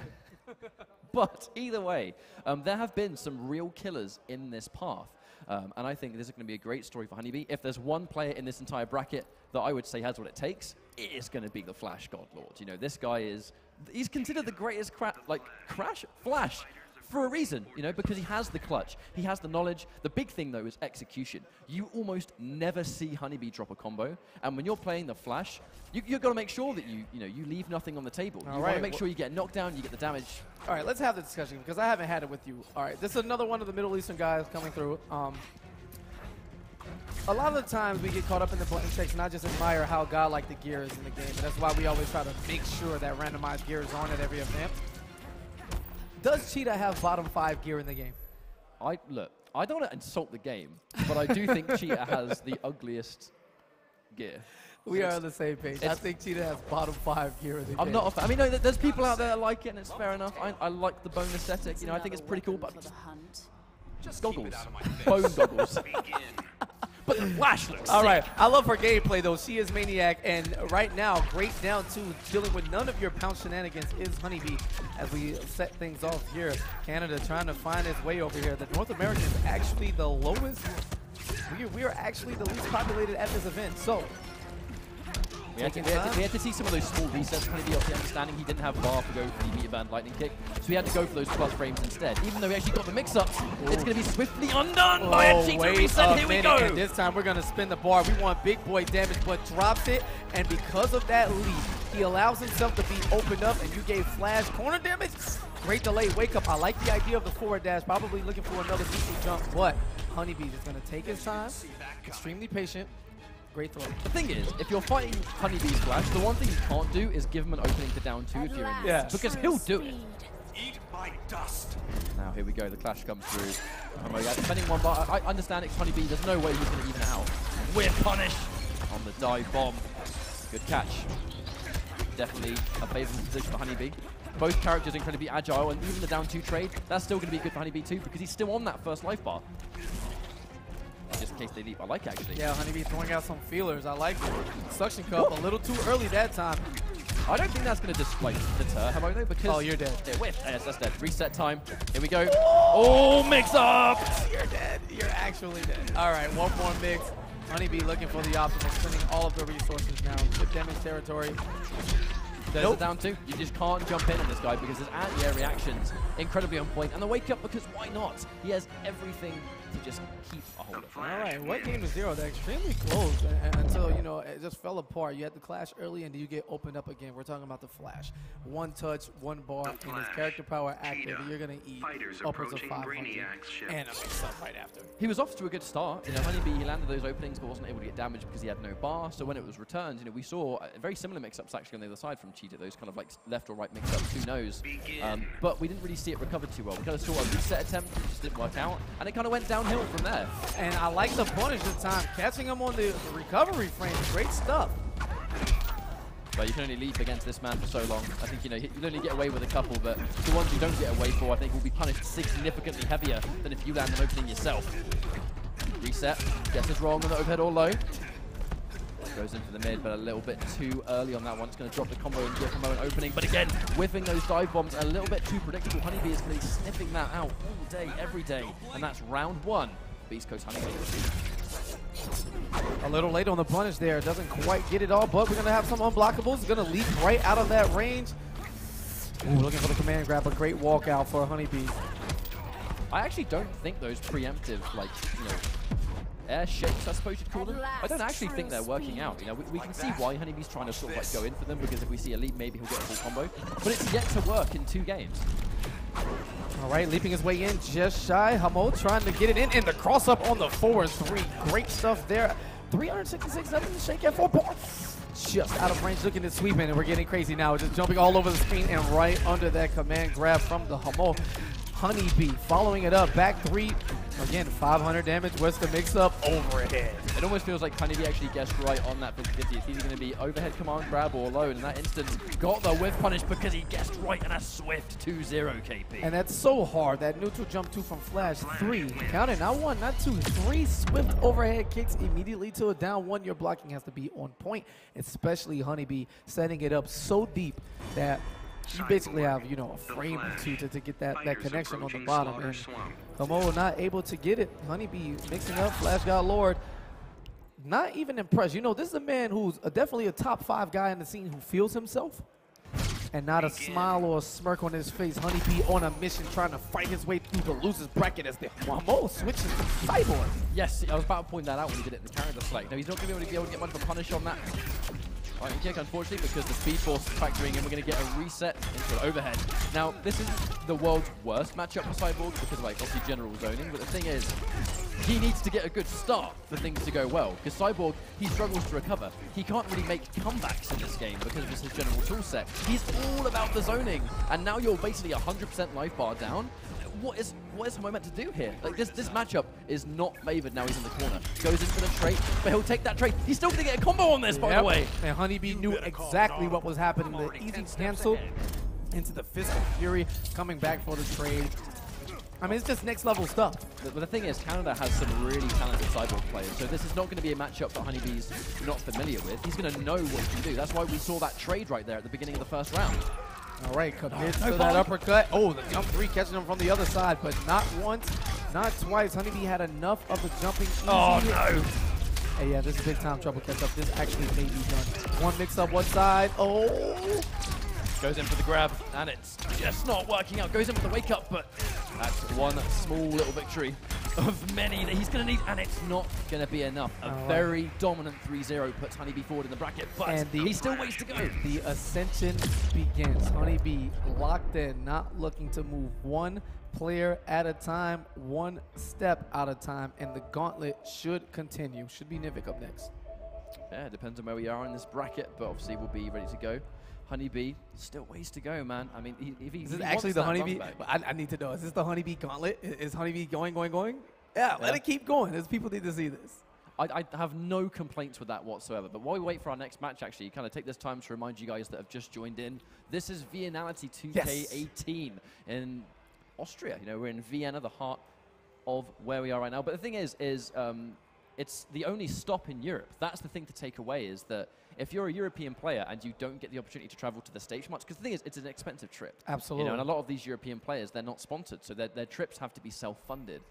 With that in mind, viennality for a lot of these guys, and girls, whatever the case may be, is your only chance to not just necessarily get the points, but prove to people that you have what it takes to be among really top-tier competitions. You know, we have Do Basic waiting in losers final of this pool. Could you imagine how devastating that would be for him to defeat Honeybee, give Irish Mantis all he can handle, and then fall in the saltiest place in fighting games? Well, it comes down, to be honest with you, it comes down to whether you have enough in the tank. You know, because players can burn out so consistently. And it's players that don't have loads of, like, you know, travel experience. Absolutely. Flights, hotels, just traveling to different tournaments, going to different environments. That's more to the testament of what it actually takes to do this. You know, fighting games are not just sitting comfortable at home. You know, we talk about the differences of online and offline. There's so much factors that go into it psychologically and just physically here. You have to keep it up. The mentality, like, there's just so much. You get devastated at home, whatever. Lean back, eat something, or throw a controller. It's fine. But just go outside, get something to eat. Your opponent is breathing down your neck. They can feel you as we move over to Pool C. Wait a minute. Got a little clean up there. That is the God. Robin Extraordinaire, my mans. Young Hayate, one of 3 Canadians trying to fight their way through. Also, you know, right there in the points mix up on that bottom half of, you know, potentially making the finals. And he is going up against who I feel like Europe's prodigy, the 16-year-old Dizzy TT, protege of young Foxy Grandpa. That's the thing. Dizzy TT, you know, those of you might recognize this guy as the player who so nearly defeated Forever King in winners at CEO. And it would have been an insane I'm not reverse okay with this. 3-0. Look, he's got the hoodie on. He just stole my girlfriend that I don't have. Like, it's just, I can't believe, like, okay, Dizzy, I see you trying to be all intimidation through attractive, but unfortunately that doesn't work on Hayate. You saw the smile from Dizzy, nothing from Alex. Straight game face. Gonna be Hayate versus Catwoman, and we saw Dizzy give Forever King a run for his money. That's the thing. It was so nearly a reverse 3-0, and this matchup again is gonna be very methodical, very, very, very neutral heavy, I feel. And it's just going to come down to just Catwoman trying to stay in that magic range, getting caught by the poke. Dizzy plays clean. That's the thing. Very clean. Oh, this is a button check, right? Okay, because he definitely did DP Are you 3 sure? times. Are you sure this is a button? Yeah, free. Okay, all right. I mean, Hayate's been known to DP, but DP and then walk up DP first round? No, he conditions you first at the very least. He has a little bit of respect in the tank. All right, Dude, game one. Stone face from Hayate. Yeah, very hard pull. Also in this pool, Tekken Master on the other side. So, you know, let's just slow it down at one pace at a time. There may be some other names in there I haven't just recognized or remembered from the bracket, but very space heavy, heavy zoning from both of these gentlemen. And you know that Hayate, he's going to want to establish that full screen game, because if they both have pretty decent buttons and good jump ins, Catwoman kind of has the monopoly on that because of just the range of her jump 2, the range of her mid pokes. Anti-air, good catch. And again, it comes back to that clean gameplay. Dizzy, very disciplined for a young player. All right, taking it down. The hard knock from the whip. Going to chase him down into the corner. And we all know what Catwoman does in the corner. But Dizzy, He's content taking the life. I'm just going gonna walk to that back. neutral. He wants the neutral game more than the corner pressure, I think. such poise for such a young kid. He's actually just walking back. Here is a lesson in fighting games from the Book of Ultra David. Page 1 was actually blocked. Exactly. The thing is, if you're winning the mid-screen and you're winning the neutral, play the neutral. Page Why 2, even go near the corner? Study your neutral. This man actually walked the entirety of the stage from right to left, only to get opened up in the corner. Here's the Birdarang setup. Nice sweep from Hayate. Overhead. Cross up, but doesn't combo. Knowledge! Goes in for the wrong jump in. Probably goes in for the jump 1 to catch him on the way forward. Maybe should have done a 2 instead, but hindsight's a wonderful thing. In this competitive environment, tries to go through, but the forward 3 doesn't have the distance. Yeah, I like the idea. Hayate caught trying to press buttons as indicated by the counter up top. Dizzy, very. Oh, and the early jump one's going to eat all of this damage. Robin, a heavy hitting character into the setup. I think he fancied his chances on the anti-air instant jump 1 more than he did the down 2, but unfortunately, whiffing the jump 1 gives him a full combo for his troubles. All right, both of these men. Oh my god, that was a shambler. He definitely looked for it. Hard knock, slap. Here's the whip, and Hayate in trouble now. Great blocks, patience. And not panicking, just checks him with that back 2, big sword to the chest. And again, Dizzy, so much poise. Wow, waiting. It's just it's a level of control that you rarely see. He's playing this at a snail's pace. He's taking it one small micro play at a time. And you know, both these characters, they have pretty good damage in the corner. You know, Catwoman in particular. But Dizzy, he doesn't even want to be near it because he doesn't want to give Hayate even a chance at the reverse of momentum. Yeah, and Hayate taking his time as well. Is going to take any little bit of damage he can. No check. Doesn't want to play it. Wow. Recovers just in time. No punish. Instead, gets rid of the interactable. And that jump 3 from Robin. Such a great jump normal. Yeah, it's a wonderful button. Goes in for the meaty low. Whiffs. Not ready though for capitalization. Nice throw tech. Catches the back dash. Even more, and not quite a combo, but Dizzy caught trying to escape. Maybe another back dash. Either way, Robin now tying things up. Well, finally getting to the second left bar. Half of Catwoman's health Hayate has personally, but 2 bars, we know how much damage Robin does, and there's the whip punish right on cue. Patience is what earned him that punish, and just like that, we have a game. And the moment Dizzy isn't patient at all is the moment he gets punished. And now things have been evened out. And the second time, eager again. The second he gets, you know, the second he starts to try and speed things up, now he's eating damage for it. This is exactly what separates high-level players from the rest. Dizzy has played wonderfully. He made 2 mistakes, and because of that, he's the one in trouble here. Hayate still has, nothing, no bar here. More patience from both of these men, and look at the stare down No catch-up. one wants to accept. How are you going to get a timeout, Catwoman versus Robin? We are at 45 seconds. Missed input there. Oh, the delay stagger, maybe expecting a throw tech, but the mid. And a punish on the whiff throw. Hayate does not commit to it, not expecting it to connect in time. And again, Eventually, one of these men is going to have to commit, and there it is. Robin gets the launch. Should be enough. Now he's going to get the damage. Dizzy's in a bad situation. Goes down And one. he had to interrupt there. Great patience and poise of awareness. Short delay, mixing up the timings is Dizzy. To the wall now. Forward dashing, and the spacing getting there. 20 seconds. Catch up. The anti-air No. to the corner again. No bar for the air tech. He needs one more opening. Does he have enough to kill with Oh the my transition? God! Meter burn, back 3. How much scaling? It may be enough. Into the pool of death. Will Hayate survive the outside? He does. We have 10 13 seconds. Wait. Goes in for the wake up and he takes the guaranteed chip. We almost had a timeout, KP. Unreal. Hayate actually had a chance to push black there on the back 2, but goes for the big read at the end. Of course, Dizzy, for 239 seconds, simply walked back. There was no way he was going to press a button there and eat that assassin strike. I guess maybe Hayate had a little bit of data because the 2 moments he got the big openings were the 2 times Dizzy was too eager. You know, he did the unsafe, he just pretty much went in there, just kind of caught a couple of buttons, but the second he slowed it down again, he was immediately back in control. If you're right. Hayate, you need to understand that you're in for the long haul with this one. Yeah, game 2.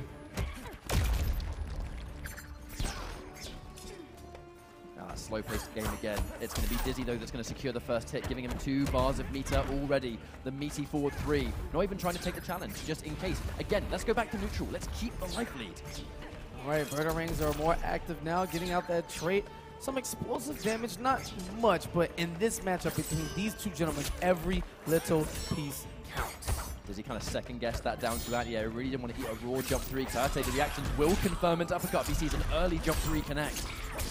Full combo. This is why you have to be careful. Robin, some of the highest damage in the game off a general B&B. And a great air escape there. Doesn't try to follow up with anything, simply using his meter as a defensive resource. Both of these mids, so great. Masters of neutral right now, showing you what patience will get you in the jump 3. Unfortunately, that anti-air attempt can't catch it. No whiff punish. Too far away. Almost overcommits there. Who knows? Maybe Cat Dash gets there, but again, Dizzy's not the one to take the massive risk. Simply biding his time. There's the Birdarang. Has the teleport trade out in case he needs to escape the corner if things get a little too hairy. They're going to trade it, but that's a trade that favors Hayate. Too far away for the whiff punish. And 1 button at a time. These guys are not just matching strings. They are actually checking their distances and hit confirming into things. It's just beautiful sequence, and this is how you play the game. Oh, wonderful. Looks like he get punished in that low whip. Ooh, patience. And now Hayate doing the exact same thing back to Dizzy, but the back 3 powers through. It's not going to be enough, but what a start. Oh, my, that was brave. Yeah, empty jump into pressure plus frames. Uses the push block to get away, and a little too far out is Dizzy. Fortunately, Hayate drops the combo for him and the anti-air to follow things up. I know Hayate, I believe that might have been the forward 3 he went for there. Missed it by a split second. I know you can go for that specific setup that can chase down different options on wake up, but a big risk to take. Did you see the reaction from Dizzy onto that cloud? Luckily, it wasn't punishable for him. And Hayate disciplined enough to not try and press a button as he wanted to sneak his way in. Back 3 again, and great usage of that trait. Had it planted on the ground, knowing Dizzy was looking for the bomb, and instead opens up with the overhead. And now that clash is going to allow Hayate to undo the damage, reset back to neutral for another time, but he's going to be in control because they have the same bar. No, he actually keeps the bar. Interesting. But he keeps Dizzy towards the corner, but they make their way towards the middle of the stage now. Massive patience. These are the type of matches that as a fighting game player, as a competitor, this is what makes your blood boil. Like this feels so good to be a part of. The mental fortitude that goes into the patience. We are now under 100 seconds again. My God, the whiff to bait the whiff, of which we see a whiff punish, but it's another whiff. What's going on? So much poise. Both of these men just refusing to give the other free opportunity. This is just straight out playing at its finest. But when we go back to this slow game now, actually Hayate might get more damage on this clash in his favor than he could get from any opening. All right, well, an extra 15% certainly never hurt anybody. 407 damage. That's enough for a meter burn DP and enough for a PNP to finish this off. Assassin Strike, and Hayate answers back 1-1.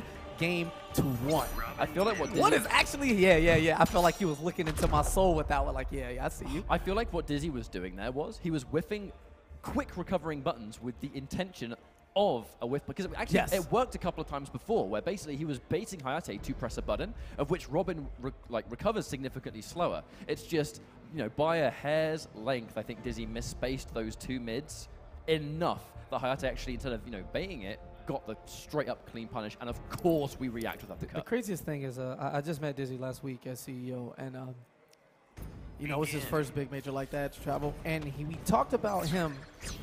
He wasn't quite sure if he felt he had what it takes to compete with the best. And I was like, kid. After I saw that Forever King match, I was like, yo, you are definitely, you have the talent. How many fighting game players of this age do we know can play this discipline against one of the best players? Not Hayate, you know, IPS Season 1 finalist. Yeah. Multi-time EVO finalist, E-League finalist, you name it. All the accolades. I mean, he is there. Unfortunately, can't recover. Sorry, reacts to that overhead. Just out of range for the sweep. And again, the spacing has been on point. This is one of those YouTube videos where if you want to talk about spacing and dissect footsies and show people how it's done, this is a showcase match happening right before your eyes. We see no jump in from Dizzy because he acknowledges that he is at no angle to land anything. Goes in for the back three, but it's going to get blocked, so no whiff punish. That's very fortunate. Again, he's going back for the same bait. Oh, and no whiff punish the same there. A bait. little late. Yep, baited again. Hayate getting punished for his lack of response to the previous whiff moves by Dizzy and looking for the punish. Instead catches it spacing. He was at the tip of that down two, and Dizzy just could not reach with the buttons available to him in that situation. And now we're going. This is the biggest burst of offense we've seen in the entirety of the set so far. And wow, risky forward dash, but he just knew. Not ready to commit into the jump in. That could have been massive damage going in for the forward three. Respect goes in for the forward three again. Maybe he'd been trying to chase down the escape, but it doesn't work out. Oh, and jumps back a little too preemptively right onto that Birdarang. The Wayne tech, you know, it always is going to do what it needs to do. As Damien, as much as he hates his daddy, he still uses the tech. I mean, wow, can't have the best of both worlds, mate. Yeah. All right, Trait down the palm, catches the jump three, and now Hayate is becoming a little more... being more of a bully with his offense as he was walking Dizzy down faster than ever before. There's a swoop mix-up, tries to backdash his way out, but again, that Wayne tech just following him wherever he goes.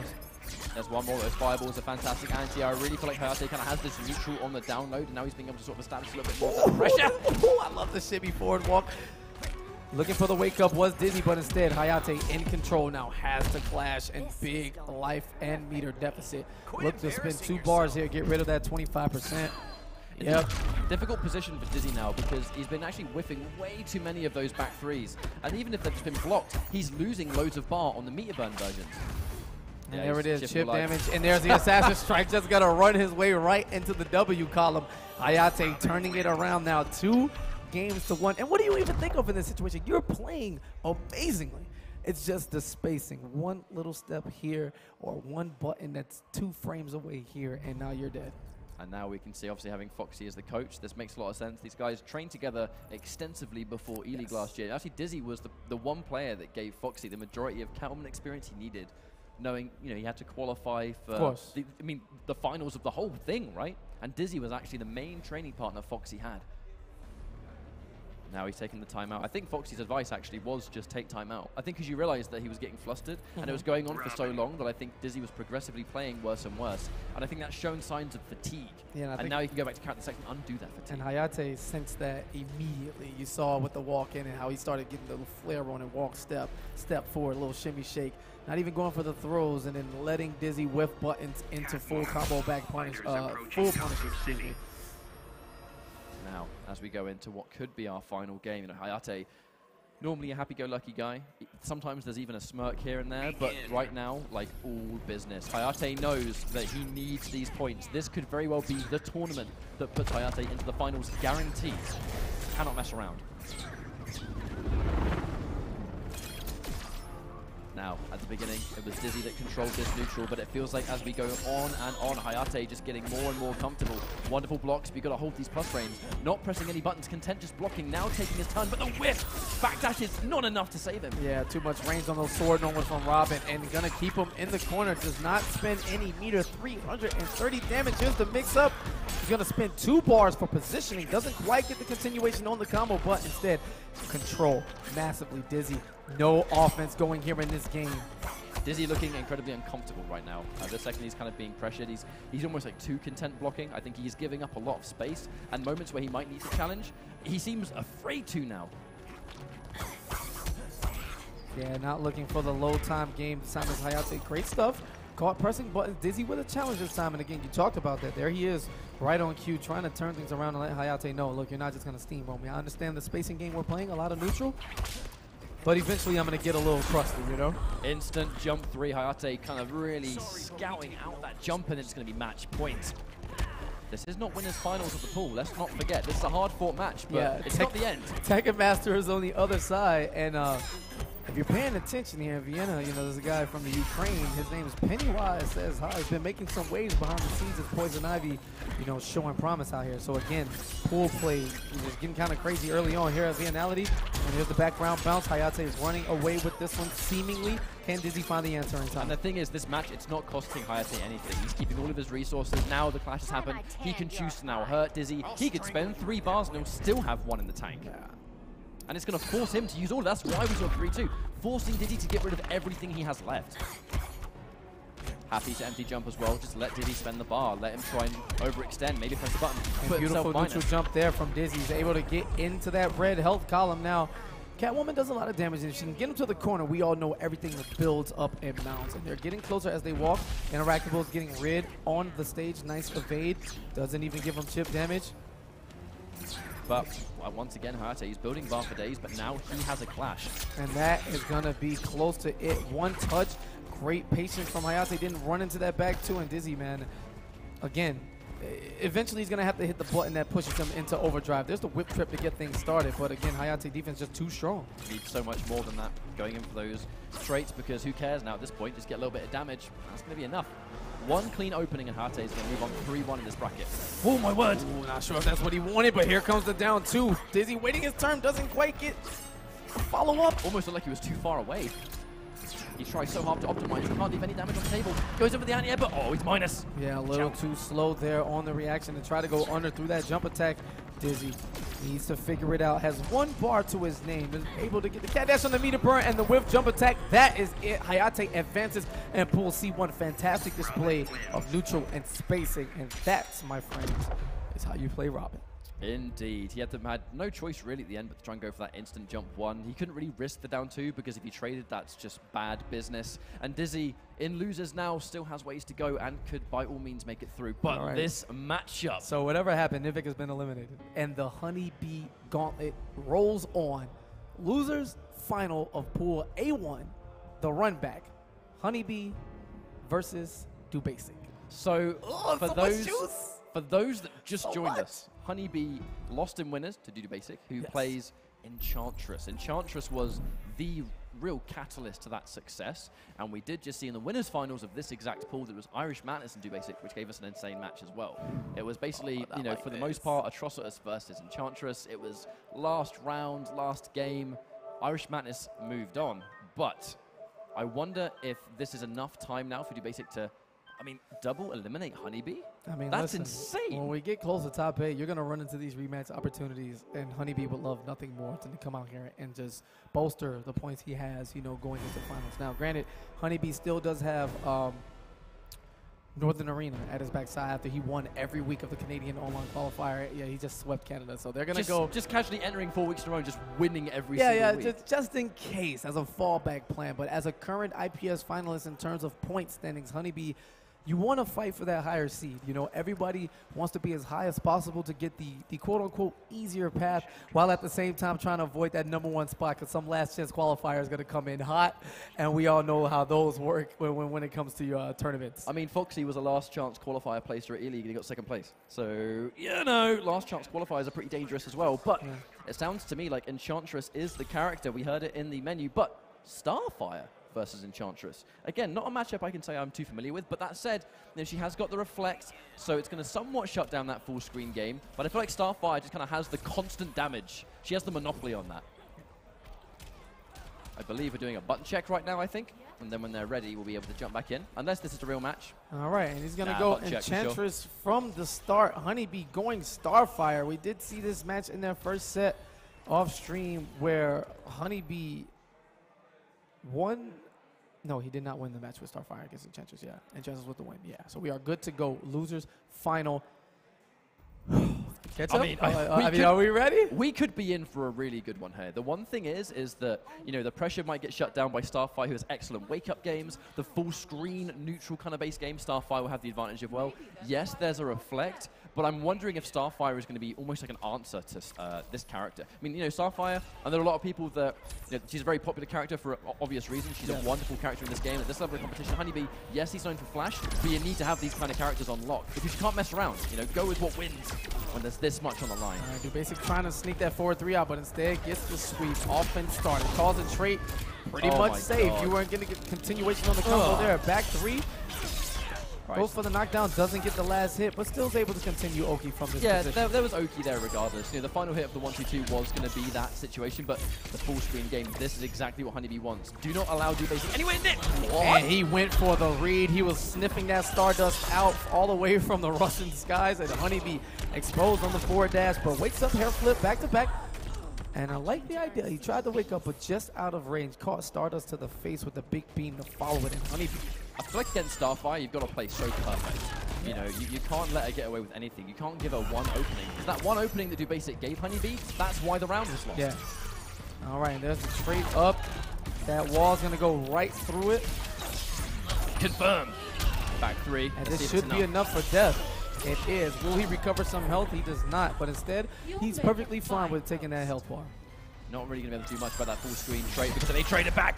Great read on the back 3 for Honeybee. Now he's going to get the knockdown for another time. He elected Save. not to clash that. Looking for the parry, and Honeybee with the read. Not going to get a chance to clash now. And Dubasic one bad read. And because of it, Honeybee massively behind the driver's seat. Oh, jumps into projectile. I mean, I feel like this could be all she wrote.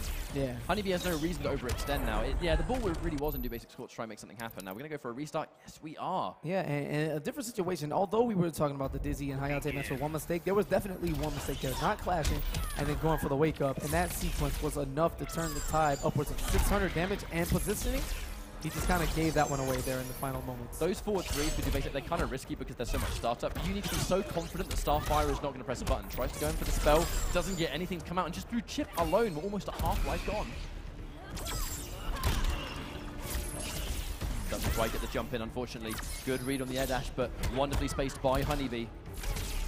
Yeah, there's the back 2 now. If you're going to try an air dash, eat this back 2, mate. All right, and there's a meter burn 4-3 to go through things. Finally, some offense. What's up, bro?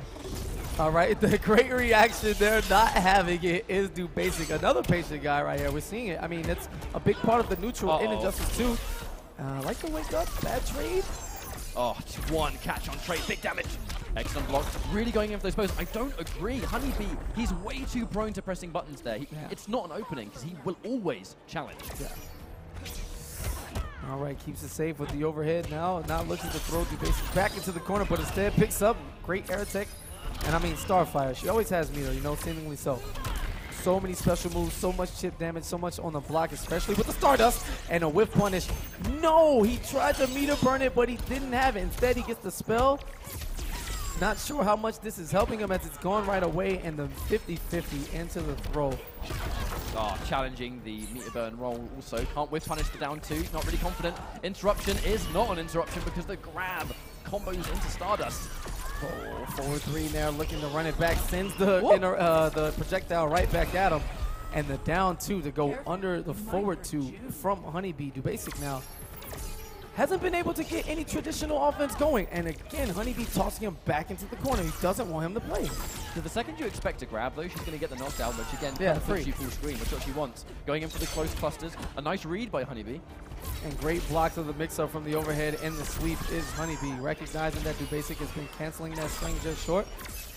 Okay, so, I mean, this really isn't all or nothing. You have to go for the just in case. Hang on, okay, what's going on here? He's going to have to put that back up. Yes, he does. All right, Honeybee's going to need a bunch of hits. No, that's only going to take meter in this situation. And Dubasic looking to get the hit before he can summon it again, but no, it doesn't commit. And unfortunately, no combo. That is now 2-0. And Honeybee, who tweeted out, I lost. I had a few bad games, but I can make the run, is delivering on that promise so far. Kenny, he really knows that he has to. He has no choice. The points are so vital for Honeybee. He really is not kind of sitting in that top tier placement. We all know he's a great player, but he's had some bad run-ins. Oh, not again. There's the knockdown into the character power. Jumps over with that jump 3 to keep himself safe. Those close clusters. Unfortunately, we do basic no meter and goes for the wrong forward 3. And eats the meter burn version of a back 3 from Honeybee. 400 damage to a pure zoning character in Starfire, and it's just one of the more pure zoners in the game. Absolutely. It's what she's designed to do. The back 3's going to whip, giving do basic a whip punish. Now we're going to get a knockdown from the side. The air tech can't whip punish 1-2-2. That's unfortunate. Positioning. I feel like, as long as we're full screen, this is Honeybee's situation. It's his advantage to take. And Dubasic is just afraid to walk forward, man. Just doesn't have the heart to run into that character power. Such a scary move with Starfire's arsenal. What a read on the forward 2, knowing the down 2's going to low profile. Can't overextend. Good catch. Wonderful catch. Great meaty You're as time. naive as June. Now we have the trait available, but one bad call into straight from Starfire could actually take that life away and make things even again. An interesting read, but it misses. Forward 3 animation is so good. Just a big fist right into your face. And the second hit does not come out quickly enough, and Honeybee fighting back 1 life bar away from the 3-0 to send the man who sent him to lose his package back home to Russia and a jump in. Goes in for a cast. I'm assuming that might have been a down 1 attempt, but an input error coming through. Full combo from Dubasic, and now here comes the trait. High time! Yes. By Tamaran's fire. Has escaped the corner. Hell That's the no, thing. you Honeybee now is out of the corner. This is actually his victory. This is what he wanted. Yeah, get a little health back on top of it now. Dubasic only with a bar close to 2. Trying to force his way in with the dash. Keeps it plus. Now even And Honeybee. the wrong hair flip. Big time risk there from Honeybee, but works out as he gets the hit. I wonder if he tried to challenge the plus frames of that 3-hit string, and that's why he got a hair flip. Maybe a down 1 hair flip is what he tried to do. All right, the wall is up, but again, Starfire's trait going directly through it. No issue to her. Gets the cross up, but doesn't commit. There's a sweep, knock down some Oki. There's the trait. Goes in for the anti-air. Gets down 2 for his troubles. Now into the corner. Big time opportunity. Standing 2 for the restand. How does Dubasic follow this up? He's walking off. We saw a bar of meter spent because he tried to go in for the heal, where it has given Dubasic a bit more health. Went in for the wrong forward 3. Can't get whip punished. And again, 3 times in a row, that's worked. Honeybee with the entire back of the stage to him. There's the meter burn 4-3, looking to trade with something. However, Honeybee just keeping his zone heavy. He's going to pull the screen back to not allow him trying to get the trade. And no, he's getting Starfired as we speak. That's unfortunate. That really, really is. That's like disaster situation. Goes to meet burn roll, but there's still so much real estate for Honeybee to work with. Wow, and Honeybee finds a way. Dubasic falls apart, and the dream is not yet dead from the man making the trek across the Beast Coast.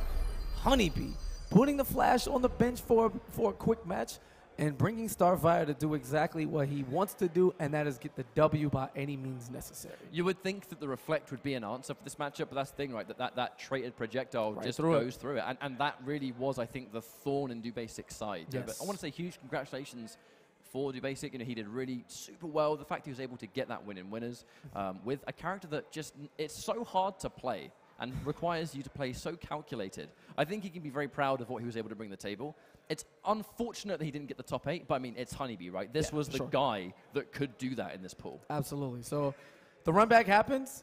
He said he's going to continue the Honeybee Gauntlet runs on at viennality. Stick with us. We're going to take a quick break. We're going to get Pool D started, and we'll let you know exactly what happened with the rest of Hayate and Tekken Master.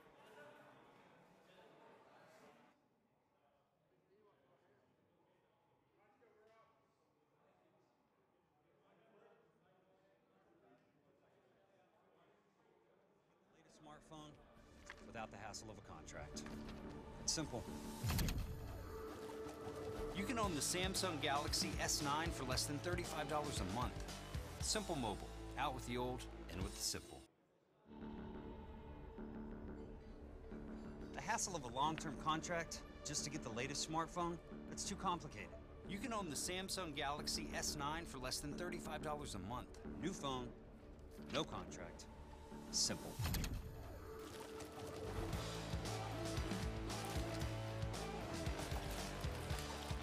Get truly unlimited 4G LTE data for just $45 a month. Simple Mobile. Out with the old, in with the simple.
How's it going, ladies and gentlemen? Welcome to the Injustice Pro Series 2018 at viennality 2K18, where we have had quite an amazing tournament so far and scope of plenty more to come. As always, I'm Mustard, and I am relatively infrequently joined on commentary by none other than Mr. Ultra David. What's up, everybody? Yeah, I'm really happy to be doing this. It's been a while. We were just trying to decide when the last time we had commentated together was. Yeah, I think some years ago. Yeah, it was an Evo. I think 2K15, because I remember it was Mortal Kombat, but that was already many years ago. And a few years later, you fast forward the clocks, and here we are in Vienna, the heart of Austria, looking for the best European Injustice 2 players, trying to get their spot at obviously the prize money, considering this is a major event in the Pro Series, but also those points to get them to the finals. And considering there are fewer events to get points this year, I think this is more important than ever to make sure that every time you get an opportunity to participate in a Pro Series event, you are placing well. And for a lot of these players, because they're internationals, this is their only chance to do so. For sure, yeah.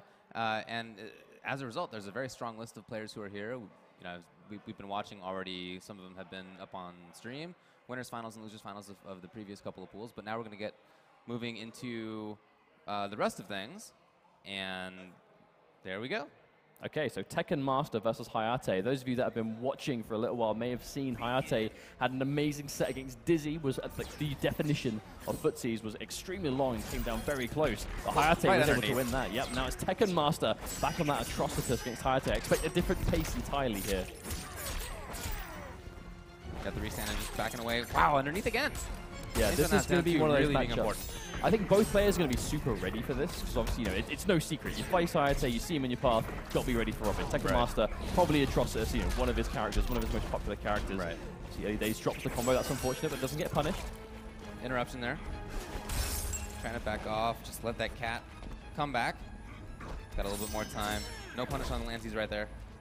Yeah, it's always weird. He's armored through it. That was actually incredible. That was amazing reactions, or probably prediction, really. I was about to say, it's always weird when you see execution errors early in the sec. It's almost like the players aren't quite ready to go for it, but then you see amazing players like armoring through interactables and stuff. And that's a clean turnaround for Hayate. Now half a life bar at least in the lead. Chased him from one side of the screen to the other, all the way over. Here it is again. Amazing stuff. Yeah, great whip punish. Hayate going to be ready for that 100% optimized combo. Or has the setup. Blocks it out, and he's out of there. Yeah, and then the Birdwang actually doesn't get used at all. Lonely boy on the ground. Still there. Okay, interruption in time. Here he goes. He has a bar.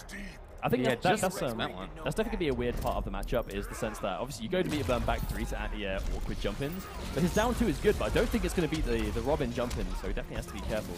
Oh, backdash is still punished on it. Yeah, he's got the range. Never mind. Ooh, there we go. Tekken Master trying to press buttons, and Hayate is going to chew him up for it. Yeah, getting funky with the combos here. This is just about all she wrote. Yeah. Very, very strong first game. Again, it was from one side to the other. Footsies were excellent. The predictions were excellent. The armor through the interactable, amazing. He's just showing a lot of knowledge, right? Hayate clearly going to be bringing the best Robin in the business. But at the same time, Tekken Master didn't look quite as comfortable. I think early on we kind of, you expect them. Tekken Master's the kind of player that he's got so many different characters at his disposal that he's picking characters for matchups, right? Out of all of his team, if he's going to trust it, it's because he thinks that worked. Yeah. But it didn't quite look that way, right? He wasn't able to demonstrate why I think he picked the character, and it sounds like he's made a change, I believe. I believe he's going to Starfire. I think that might be in there and check it out. Yeah, I talked to him earlier, and he said it's just those 2 characters now. He's given up all the others. It's just he feels like that's good enough. I think that's also quite dangerous, because a player like Tekken Master that would always play so many characters could just pick them out on a whim. Yeah. But if someone like that is concentrating that focus on a couple of characters or one character, that's really dangerous. At the same time, Hayate, he is the Robin Master, and there's the footsies. Nice hit confirmed. He's going to do a ton of damage. Damage is definitely not something that Robin has ever lacked. Oh, can't do that. Oh, wow, catches him on the landing, and that's one of the best things. Oh, boy, the setups are real right now for Hayate. Everything's working out. Yeah, I think it's almost that Tekken Master is disrespecting the setups, though. It's almost like he's trying to challenge what seemingly is guaranteed. He's taking a lot of damage. If that move gets beat by a jump in, that is not a reliable anti-air in the matchup. Starfire's back too, when she throws the sparks up. So good at anti-airing, but apparently Robin says something else about that. Building full screen for himself there. Down in the life bar, but not that much. He can find a hit right now. Okay, just going for the overhead, keeping it safe for himself. There we go. He's a little bit of that trait. Ooh. Oh, got there. Yeah, the trait gone for Tekken Master. Going to be a while before he gets that back, but he's even going to get a chance. Hayate, get him towards the corner. He's running out of that space. And just get back to mid-screen. He's got the distance to work with, but only half the trait. There we go. Clean down 2. And those laser beams out of the air. Hayate finally getting swatted out. Oh! This is where Second Master wants to be. Oh, look at them. That was such a Robin ridiculous. thing to do, man. Jump from full screen into a vine and it connects. Doesn't have Divine option right now, not on that side.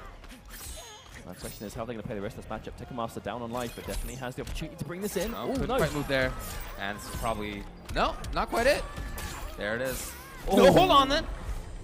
Okay, I actually There it is. I like the way Hayate tried to kind of last minute changes confirm, because like it looked like he tried to punish the air escape on landing, but he did it a bit too early. Yeah. And he was still airborne, but he was still trying to get a little bit of damage, but it didn't matter, and that's a 2-0 lead. Having a 2-0 lead on someone like Tekamaster is really helpful, because when someone is that prone to changing characters, obviously like now you've put them on the ropes a bit, you know, they only get one last chance to change. Yeah. And if you can take the game, you obviously have a little bit more adaptation time. Well, he's back to character select, it sounds like.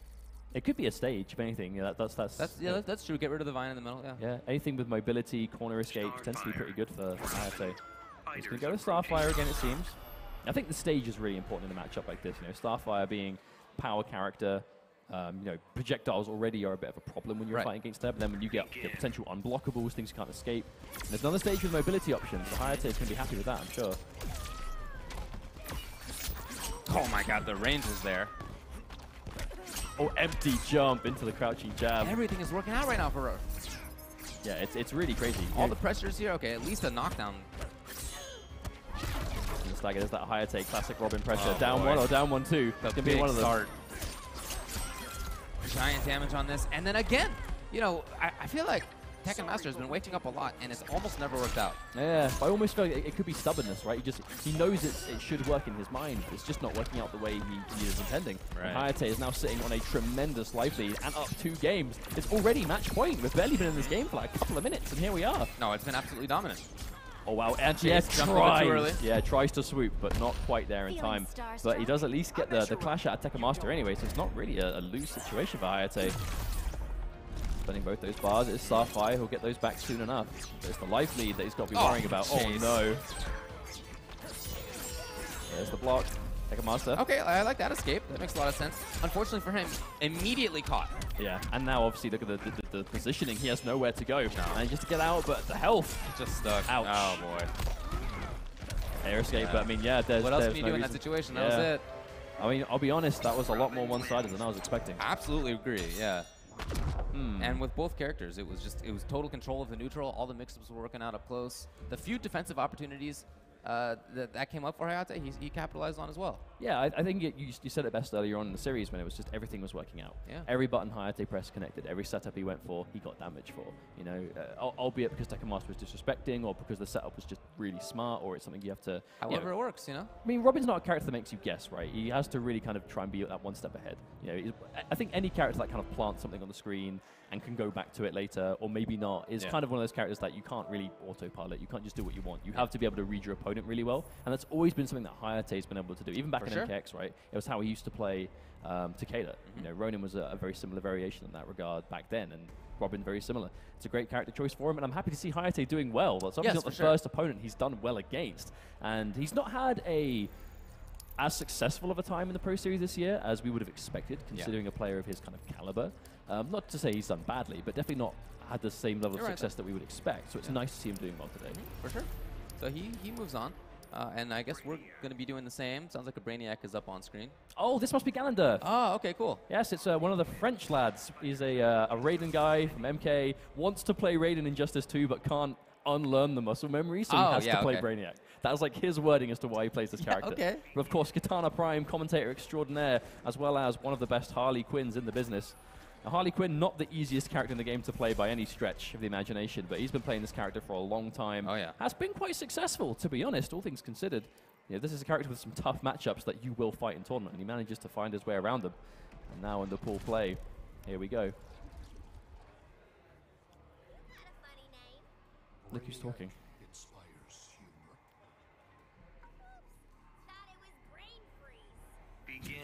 That's like so Harley Quinn. Yeah, I know. Yeah, that was good. Just got to the other side. Oh, no. Unfortunately, to start things off, you know, to get that early potential for damage. You know, Brainiac, one of those characters that get so much damage off of the right bounce cancel. Oh, yeah. Controlling spot in the corner right here. I really like that. Oh, maybe a little bit too close. Yeah, it seems like it. But the car's already gone now. Really harass. Yeah. knocking him out of the sky. Trying for pressure, was expecting wake up, nothing came.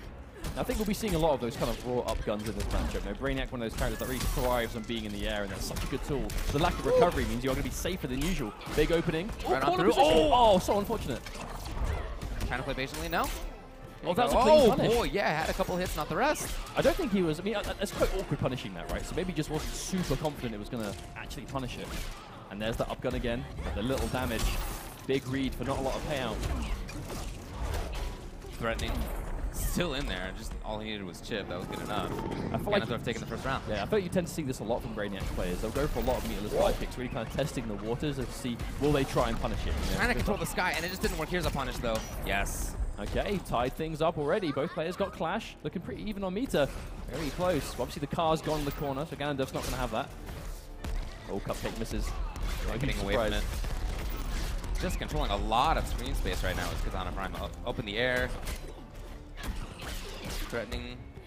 Yeah, threatening again, lows again. Oh, and then just tries to dive. Get in there. There's the punish. Katana Prime gets it now. That's the message you want to send. Oh, no! The combo, that's a characteristic. Went for a grab. Hey, he normally has very clean execution on those corner B&Bs, but not at the moment. Wow, that was an expensive tie. Yes, indeed. Over it! Well, he actually did have meter, but probably didn't realize. Oh, that's a clean punish. I didn't quite get it in time. Very rarely see Brainiacs not finish that string. Chance for whip? No. Here it is. No, can get off it. Hasn't had the greatest execution so far, but this is the kind of damage you need. And the corner. Oh, nice. On top of it. I like that a lot. Are we going to see Clash? No. Yes, he does. I reckon Ganondorf's going to spend his only bar. He's got one bar to spend, but if he spends it, he's got no more damage. Or does he want to stop the health regen? He does. Yes. He has a full Gallagher bar. What can you do with it? Oh, wow. That's a good trade for Katana Prime. Any projectiles? Over it! Wow. Hold on now. He doesn't have a bar now. He just built it. Oh, the chance. The delay. No way. Oh, it's not enough. Oh, chip out. It's not enough either. Out of the air. This is a spaghetti fest at the end, and Katana Prime with the air gunshot. Ganondorf had like, I mean, Katana Prime's reaction I think says it all. Yeah, really. there you go. He had like 3 opportunities to get the game, but he dropped every combo. Sad boys. That's like hashtag sad boys. Give me a 1 in chat for sad boys. Good lord. But I mean, it's amazing to win after that kind of scramble, right? Yeah. To lose that kind of scramble and then have to go into the second game, that is not what you want. No. But it's a good start right now here. Yes, indeed. This happened last time, but it quickly starts to kind of unravel a little bit by a thread. And there's the punish. Yeah, here you go. He missed that combo at the end of the last round. This time, no. Looking better. Getting out of the corner here is Katana Prime. Yeah, I was going to say last game, it would be so, you know, in theory, the Cupcake is one of the better projectiles for dealing with Brainiac. Right. Because he's so airborne, it has that wonky trajectory. But that last scramble was because he jumped clean over the meter burn version. Yeah, he moved so high up, not with punish. Yes, indeed. Chip is a threat. There it comes out. The way Ganondorf is approaching this matchup is very interesting. It's quite unconventional. It's almost like kind of hit and run. He's going through these kind of quick strings, these small chunks of damage here and there. He's not really committing to those kind of trickier setups. He's not really making the most of traits. But it's quite hard to hold on to those trait shots when you are against Harley Quinn. It's a nice background bounce cancel. Kind of a funky combo route. Yeah, indeed. I always found that out of all the background bounces, this is one of the more awkward ones to combo up as well. It seems it has a much smaller radius than a lot of them. But that's going to be evened out. Katana Prime is quite significantly down on life, so good to be able to turn it around with taking basically no damage in the process. Yeah, he kind of came alive, and at the same time, it felt like Ganondorf was running into some of the stuff that Katana Prime was doing. Yeah, definitely on the other side. But again, it kind of goes back to the way he's playing, right? He's really committing to kind of those instant dive kicks. So he takes the bed. Yeah, that's an early he's playing briskly. Katana Prime does have 4, I think, and Ganondorf looked like he had 2. Yeah. This could be damaging. Yeah, I mean, definitely. 3 to 2. There's no opportunity. You don't spend meter there to clash, especially against someone like Brainiac that's so meter dependent. You know, make them pay. Either spend the meter and don't be able to do damage, or, you know, spend it and still lose the clash. That was a bad situation for Ganondorf to be in. Oh, he just escaped. Going in here. Ganondorf just trying to block. Hold on. No whip punish. Oh, wow. Dashy, full screen anti-air shot. Hyena gets over. And he waited. I love it. That same situation last game, Ganondorf went clean over, but not this time. There's still a chance here for Ganondorf. He tries to follow in and maybe got overextending. Now, and that's I gonna do actually, it. I love the way Katana Prime went for a throw there as well, because if they, the way Ganondorf is playing is quite unorthodox, for sure, but one thing he's not doing, he's not mashing. Like, he's not trying to get those down ones in, he's not trying to get those little quick pokes. So if you can take something that you know is punishable but hard to punish, go for a throw, you know, make him pay for just holding block after every little thing. Well, Lee-Chan has been a good start for Ganondorf. Yeah, This but time not as much. yeah, lost that first bar. Losing the meter in this kind of matchup seems pretty uncomfortable. I like that he backs off. It's a better spot to attack from. That's been good for him pretty consistently. Well, especially with a character like Brainiac that can like so dramatically alter your jump path. Right, You know, trying to get that space beforehand means it really is party time when you get the chance to leave the ground. Katana Prime trying to shoot him out of the air a few times, but it seems really stacked against Harley Quinn to be able to hit that shot. Maybe more grounded control right now from Ganondorf. Yeah, it's working out for him. Ooh, right, yeah. Okay, great confirm. Escapes though. Oh wow, that was a really tall dive kick. Oh wow, good spacing on that forward. Out of the air. Air shot, yes, Katana Prime knew a jump was following. He's been trying that. Here it is. Look at this from Ganondorf, and then it's going to be the life bar, just like that. Yeah, that's actually a healthy lead. It too. really is. Although keep in mind, last time Katana Prime he was down, not this quite much, but he was able to make a comeback. I thought it almost could Out of be the air. Ganondorf getting a little bit too comfortable with that life lead. Katana Prime always kind of consistently playing at the same pace. And there he is again. The jump into two. Oh, perfect combo from Katana Prime into the hyena. Set up. Yeah, we're not really seeing the chance to use those too much kind of from full screen. It's kind of set up or nothing. Oh, wow. Wow, Very he late did go dive in, kick, yes. yeah. Don't think he expected the meter burn that late. Oh. Good push block Out of trying there, to keep hold. expecting the jump. And a little funky, but it works out. And like you said, Katana Prime, he was able to bring it back. He was down like 800 points of life. Yeah. Basically, almost lost nothing in the Wii. Ooh. Oh, there was a chance on the hit. I think he just didn't believe it would hit. No, definitely. Doesn't seem quite as confident, you know, in these big, brave decisions. There's been some really good escapes out of Katana Prime. He spent a full bar meter on that just this game. Yeah, I think he doesn't have to be afraid doing it, because Harley Quinn does build bar quite reliably, so you can almost like go for air escapes a lot more than you might normally anticipate. Even on life right now, but Katana Prime, massive life meter advantage. Ooh! That was max range. But again, Ganondorf, you know, he's playing that patient game. He's not pressing when he There it should is. press. Thread with the low, nothing. Oh wow! Did not okay, expect even that Brainiac to hit. can't get over that. All right. Uh-oh, he's got super. Over Katana it, Prime over with it. super. Oh, is it in Katana time? Prime Is it in with super. time? It's not. Oh man. That's expensive right there. Yeah, everyone in the room was expecting it to work. Oh, he okay. Purposely did not allow the clash. Can't get touched. There it is. Katana Prime takes it. Now, I think every single person in this room was expecting that super to connect. Yeah, The recovered pretty Europeans, quickly. the Europeans are doing the USA chant. Yeah, Katana Excellent. Prime is the sole U.S. player who's competing at this event. You know, and that really surprises me. Me too. Like, considering how many people were here last year, I did expect there to be a lot more people traveling out. Considering this is obviously like the only European event, Right. the There aren't that fewer many events, stops on the tour. the fewer stops overall means Yeah. that points are really important, Right. and the leaderboards could literally change any event.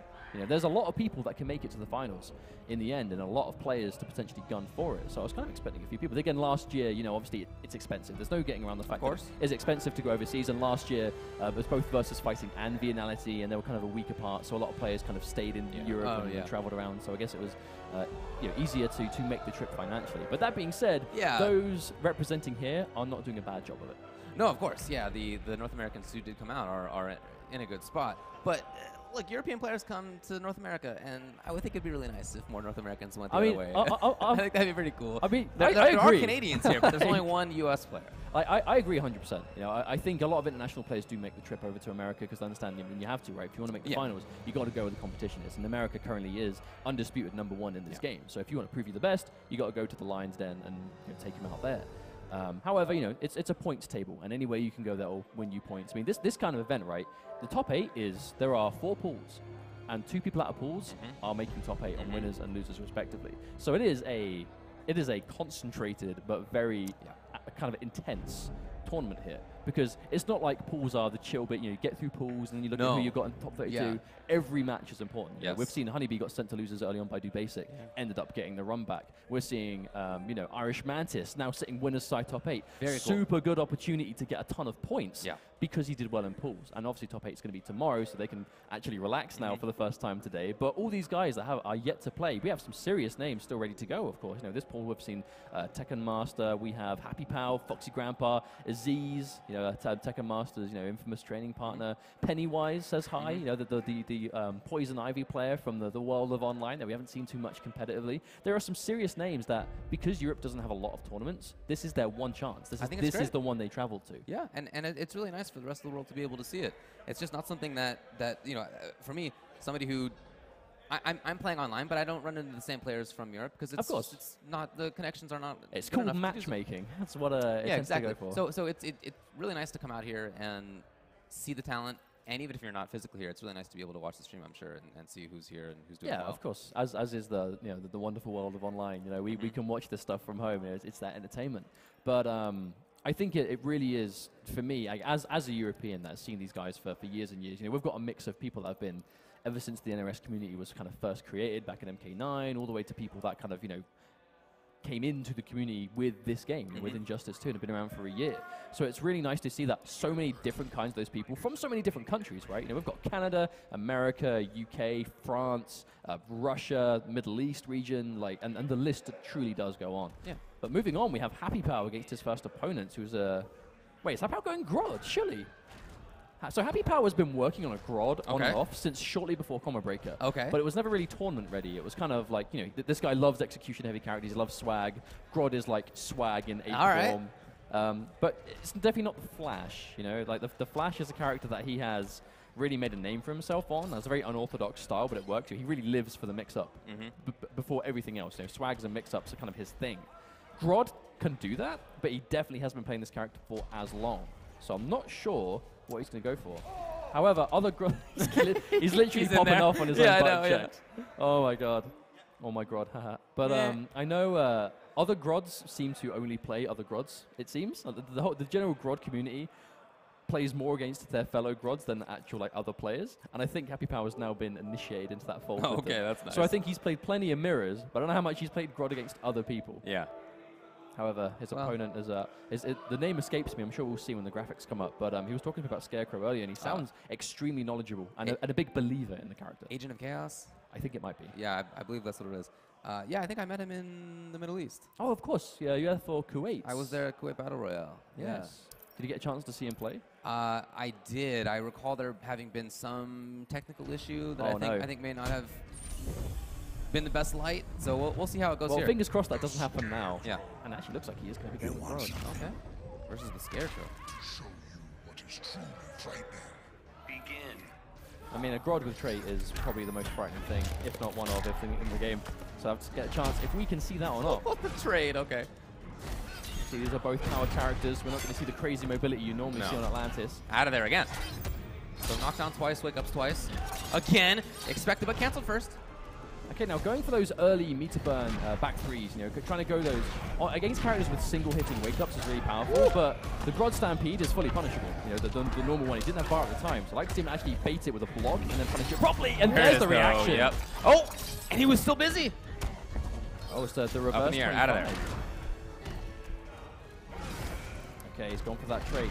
Yeah. It's actually quite close to getting it maxed out. I can imagine having that full screen presence against someone like Grodd is going to be quite helpful. Sure, that seems like. Knockdown. Really hasn't been any pressure yet. One series only. Ooh, goes to the uppercut. And there's that, down raw. 2 interruption. Yeah, raw. I think he just wants to occupy that space. Yeah. And he's done a great job of that so far. I can imagine from full screen, Scarecrow's normals are amazing at keeping Grodd at bay, but I can imagine all he's really got to stop Grodd from point blank is kind of that down one. I don't know if that's quite the same level. Oh, good armor break. Oh, no. Yeah, not sure what that was about. Whatever it was, error for sure. Surely that must have been like a down one attempt into something, but got the full thing. But didn't try and cancel it. I think he was kind of anticipating how to run into it, if anything. Okay, here it is. Steals the life advantage at this point. Oh, no. Going for pressure. Again, yeah, I think it's supposed to be down one first, but in any case, it's been there twice. Yeah, if it's going to work, I'm sure he'll be happy with it. It definitely seems kind of looking for a wake-up, nothing came. Pressure here. Yep. No, he doesn't keep it up, or maybe he's just trying to keep him. Yeah, he kept it unclashable. Very nice stuff. Love the combo at the end. Is he just milled his health bar literally just disappear at the end? Scarecrow, man. I feel like it was just like meter run back through with Scarecrow is ridiculous. Yeah, exactly. And then the jump threes by themselves as well, right? That jumping heavy doing so much damage. And will there be a switch? Yeah. Yes. I mean, surely you go back to Flash. Yeah. Because like I know he really likes Grodd, but you can't be playing a character that is that execution heavy and dropping as much as he Right, did. it didn't seem ready, to be honest. I mean, I have no doubt he could be a phenomenal grog Sure. player eventually, but I definitely think his flash is the smarter choice right now. I think this makes more sense from a matchup perspective as well. Yeah, absolutely. Of course, you yourself, played quite a lot of Scarecrow early on, right? This is a character that we saw quite a bit of in year 1, but it's definitely kind of dropped off the radar a bit this year. Oh, okay. Ooh. He's noticed how many wake-ups there are, whether it's a new character or not. That's still happening. Yeah, definitely. Okay. And even then, if he doesn't wake up and he wakes up and block, like, it doesn't matter. He's still going to be okay. All he's missing is the bar. Blocking it out well right now. Yeah, he's showing a lot of patience. Obviously, the longer you're willing to sit and hold block against the flash, you'll start getting mixed up very intensely, I guess you could say. But your opponent has to do it first. I like the idea. I love this neutral from the reverse. It's really looking good. Yeah, he's just occupying the space that he knows the flash needs to Okay, get. very smart stuff. Didn't have to deal with any of that pressure right there. There's a lot of meter on Happy Pal's side, but he hasn't really had a chance to use it. I think VP's going for the chip kill. It's not he's gonna dead come now up. for sure. He just has to get close. Just walk at him. Surely just run at him, teleport. Oh, he's literally walking him down. That's what I'm talking about. That was the brave stuff. So much control right now. So every day you get to just hold forward against the flash and get away with it. Okay. He was in there forever. What? Down 2 of all buttons right there. But that's the thing, where out of every button you could press when the flash is created, it was down 2 and it worked. These reads are paying off so well. The reverse is completely one step ahead of Happy Pal right now. Overhead again. Oh, no. Oh, unfortunate stuff. I think it was the first chance he actually got to get a big chunk of damage. Hard to do that against the flash. Combo. Yeah, definitely. Here he goes now. Happy Pal. Oh, no! Happy Pal. In a situation like that, very rare to see him miss it. Yeah, but he's such a momentum-heavy player. If Happy Pal is dropping combos, yeah, that is a rough look. If Happy Pal is dropping combos, you know he's feeling some kind of flustered way. It's obviously like, he really plays on that swag. He plays on setup, and you don't get setup if you drop all your combos. Taking damage on that, he didn't have the meter. Trades up. This is all the reverse right now. Absolutely. Down right there. Is that going to do it? No, not quite. It's over. There was a trade active. So, look, if you're Happy Pal, I feel like you got to take a little bit of time because the last 2 games have not gone at all well. There have been execution errors. There's been problems in neutral. It doesn't seem like he's entirely in it in the way that I know he can be. Yeah, which is weird because this is his home turf, right? Obviously he's surrounded by the boys. He really plays on the energy of the crowd. Okay. And that's why he was able to do so well at Combo Breaker, right? He was getting hyped up by his friends all the time, and it went hand in hand with how well he was playing. However, I will say at Combo Breaker, the majority of the games he won, he went down like this, 2-0, and then made his big comeback. So he could definitely still do this, but he has to clean up his execution. Super important that he does. Because if he can't get the setup, he's not going to be able to do the Happy Pal things that we know he does. No meter for it. Oh, okay. That's an answer. Right. That's an answer. Yeah, that makes sense. Over it, no punish, not in time. Just like that, the reverse now has the corner again. We've been here before. Yep, that's a cross-up. Very ambiguous, I think he expected. And that's going to be a full corner combo. And just like that, the reverse is able to swing things back. And now he is match point of Happy Pal. 3-0 is not the result we expected, but we're definitely maybe seeing it. Oh, he attempted. Get him. Yeah, not quite. A little bit too slow. Here it is, though. That said, Happy Pal is not down in life. It's effectively tied. He's got the corner more or less. And he's got trait. He has everything he needs to get the hit. Yeah, but there's no way you don't punish a teleport in trait. Oh, yeah. Like, absolutely not. And there's going to be a hit. Now, is it going to be set up or damage? No, nothing! Again. Happy Pal needs to clean that up. Absolutely. We're only going to get so many more chances at this point. Oh, I like that. It's actually a trip guard. Caught him on the landing frames. Okay with giving up flash, but nothing came. So here we go. Does he respect it? What does he do? What does he do? Just a standard no string. Confirm. Very lucky for him. Okay, this is an opportunity. Cannot drop this. He's dropped it again. Happy Pal. Or maybe he was going specifically for unclashable stuff? Maybe. I don't know. Yeah, I'm not sure either. He kind of moved like he tried to press a button. Right, it was very funky looking. But he may have just changed his mind last minute. Could be either or. Needs one solid hit to take this at the same time. There's a Scarecrow. Oh, yeah. Chip is an issue now on both sides. Happy Pal staying away. Okay, this is good. Neutral control. Into what? Oh, out of the air! Love it! He does give up the clash. There's one each. I mean, should he spend it? Of should course. he spend it both? Of course. And the reverse. Does he go for traits? Did not spend it? Well, I guess he would have ended up effectively the same, right? So he goes in now. He had plus frames. I like the idea now that I think about it. Okay. So I actually like the sickle. He must have anticipated him jumping out of the grab. And he got hit by the sickle. He has the bar. Now do you spend it? Surely you spend it. Yes. Cannot get any. Oh, he went in. When will he do it? Whoa! He just waited. The question was just when he was going to go on Running Man and then come in. The second he left the ground, it became one of them is losing here, right? It was either going to be the lightning charge was going to connect, or it was going to be he was going to do jumping normal. It would beat it out. One or the other, or maybe even double KO. Perhaps right, three potential come out. But no. Okay, so the Happy Pow looking a little bit better. The reverse. It kind of feels like the reverse got like some real next level read way out of the trait in neutral before, and is now trying to press a button every time. But it worked the first time, and now he's just taking a lot of damage every time. And this is the looking kind of a little momentum. Stronger. Yeah, this is what Happy Pow does. He builds the momentum, he starts to tidy things up, and that's where he goes from it. However, there's an opportunity for the reverse. Push block, I like it. Yep, you've seen it a couple of times. Smart stuff. Gonna get control of the corner. Lovely timing, using the invincibility. Oh, he's got traumatized there. Does he do it now? No. Sweep, okay. He'll have a little bit of traumatized left as this next round starts. And that's the first read. Does he do it or not? Happy Pow has to respect it. Oh, no, it's there. Oh, no. There it is. You have to be careful whipping in front of Flash if he's got a bar set up. Oh, very cute. Stuff. But not the rest. He could have taken the round. Oh, not enough chip damage. Oh, jumped out again. But cancelled. Oh, yes. Okay. Wasn't sure that was going to work out. All right, Happy Pow, he's got 4 bars. This is using some of that trait recharge time. Jumps over clean, but doesn't get the hit. And that's a full confirm. No, not in time. Super laggy forward 3, and now the punish. Oh, no. You hate to see that kind of thing happen. Anyone that's ever played Scarecrow has felt that pain before. Yeah. Great blocking. Look at all the weight on Happy Pow's side. He tried to get something, but he actually made it over. Yeah, Rare to see surprising. that. Especially considering how tall Scarecrow is as well. Oh! Slams the launch. Oh, can he try and go unclashable again, maybe? Yes, I think you're right. Oh, he tried! Down 1 challenge. Very scrambly right now. Happy Pow trying to get away. Stabs in! I think this is probably... No. Oh, the delay wake up. I like it. He finds the down 1. This is a launch. Happy Pow, he can clash. Yes, no reason not to. There's no bar on the side of the reverse. This will be a guaranteed win for Happy Pow, but does he hold it or does he spend it? Yeah, you spend it, yeah. I like it. Okay, 100 life left for reverse. Ooh. What can he get going? Trying to stay on top.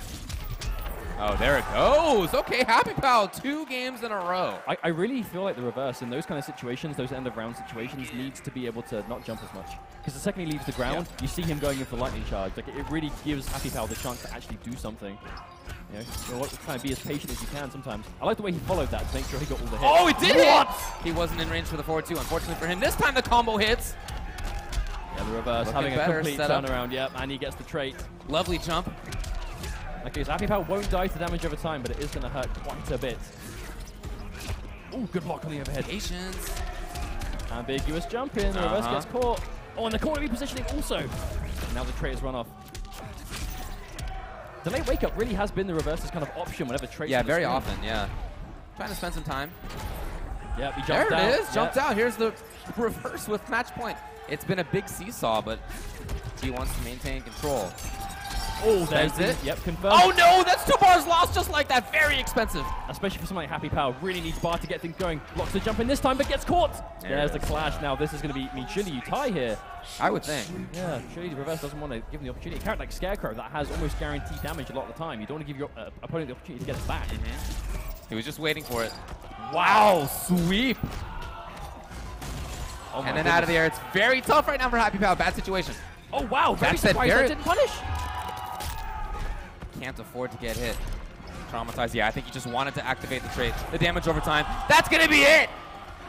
Wow, that is quite a result. The entire of the Middle East crew here supporting their boy.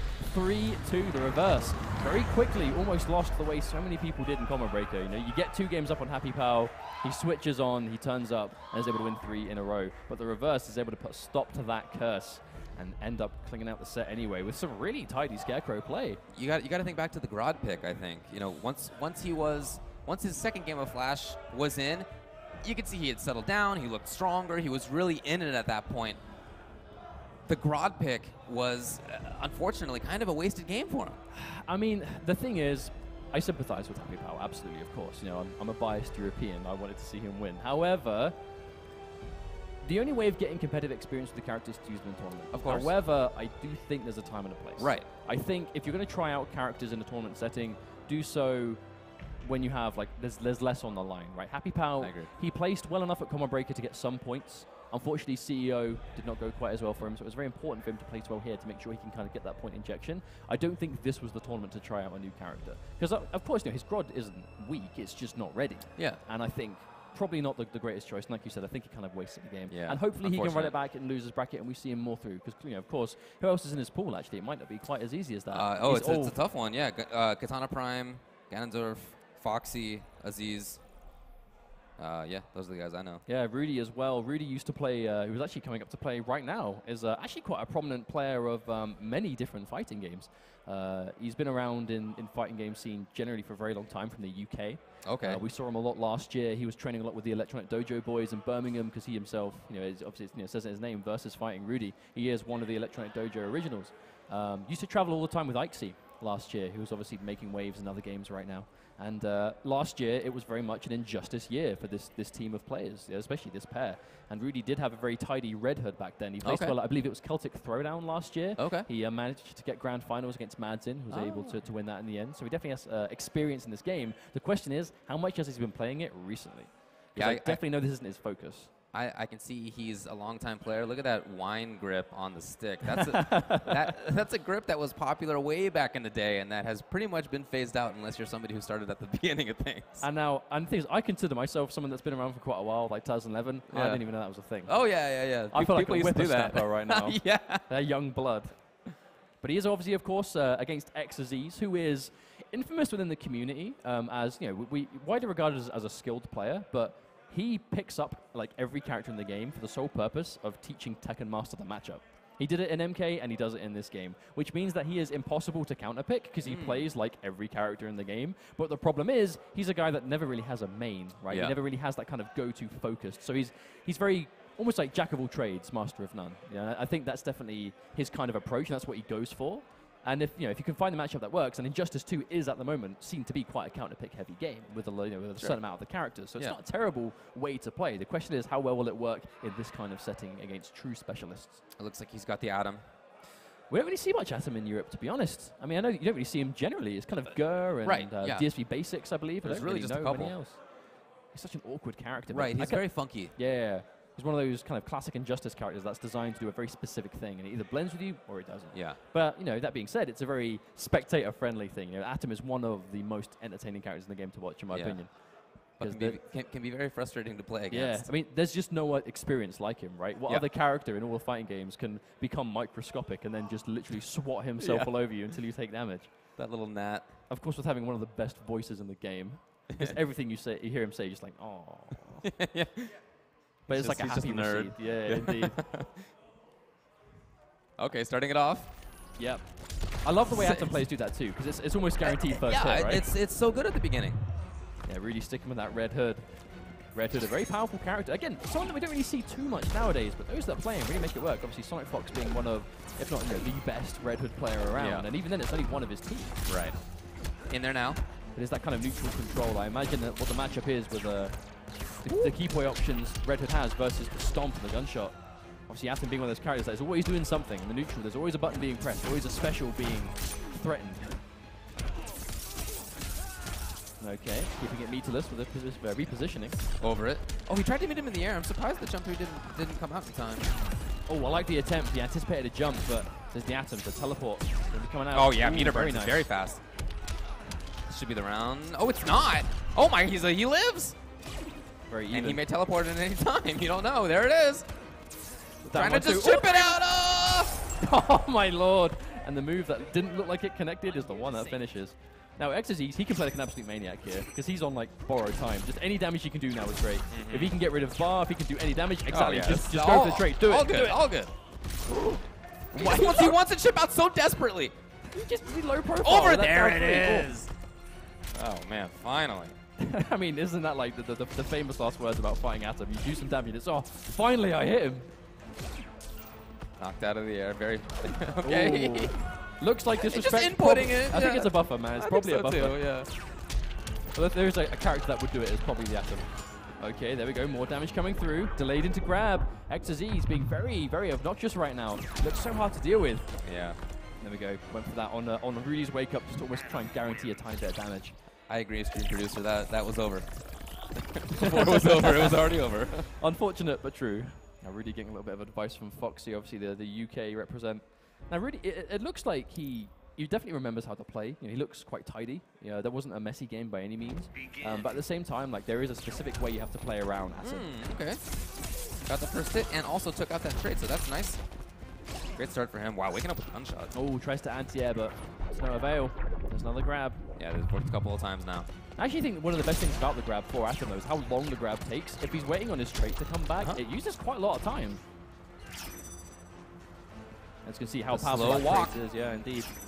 It's that full screen game. Kind of hard to tell who's going to come off the better here because Rudy has the faster projectiles, but the chunk of damage the ground pound does, it's hard to trade with. Just walking back, threatening with the interactable right there. I do wonder if you can almost jump on reaction and try and go for air gunshots to try and tag him. Oh, that's going to be a full launch too. Oh, wow. He got over. Yeah, went clean over the sweep. No, I think he just went over. No, for sure, yeah. And the first time we see the chemical, and it's going to kill. Some days are just weird, huh? Fantastic. Yeah. But no punish. Yeah, very, very dangerous spot. Cannot be letting Atom get away with that. Hong Kong represents. Oh, wow. The armor. Okay, yeah. Nothing after it, though. Yeah, that was a bad situation. Really lost the damage and the bar. Oh, boy. Back three's going to clean, swat him out of the air. There's the block. Into what? So much chip damage. All right, there it is. A nice little comeback right there from Rudy. Now, does he have enough life to bring it back, though? The thing about Atom is it's hard to avoid damage generally, right? He's so in your face all the time and almost like chips you so hard to avoid. Well, there is a lot of meter here on Rudy's side. 3-2. Okay, everything is spent. Yes, indeed. Aziz has a lot of life to potentially make that meter back. Rudy, on the other hand. All of a sudden in there. Yeah, gotta punish. A little bit at least. Yeah, he could have technically gone for a down one background bounce, but in case he mistimed it, he would have lost the game for sure. I think he's just making sure he can get some damage. Oof. 2 back to back. Oh, wow, the footsies. Oh, hold on, he lives. It's hard to have disrespect or like an attempt to buffer into the stomp. That's going to be 2-0. Aziz, smile on his face. No, he's happy with that one. The question is, what do you reckon Rudy can do differently here? Because I feel like he's not playing badly. I just feel like he's not quite playing the matchup. I think there's a lot of caution, maybe over caution on his side. Yeah. He could have punished better, for example. He's been throwing stars from full screen as if it were a matchup where he could credibly zone, but I don't think that it is. Yeah, indeed. And the thing about Atom is like he's not the kind of character that does a lot of damage either. It's more like he'll like chip you down piece by piece. Yeah. So if you can get the opportunity to hit him and you take away bigger chunks, it will be easier for you. At the same time, it's actually opening him up seems to be quite difficult. Aziz is being very hard to pin down right now.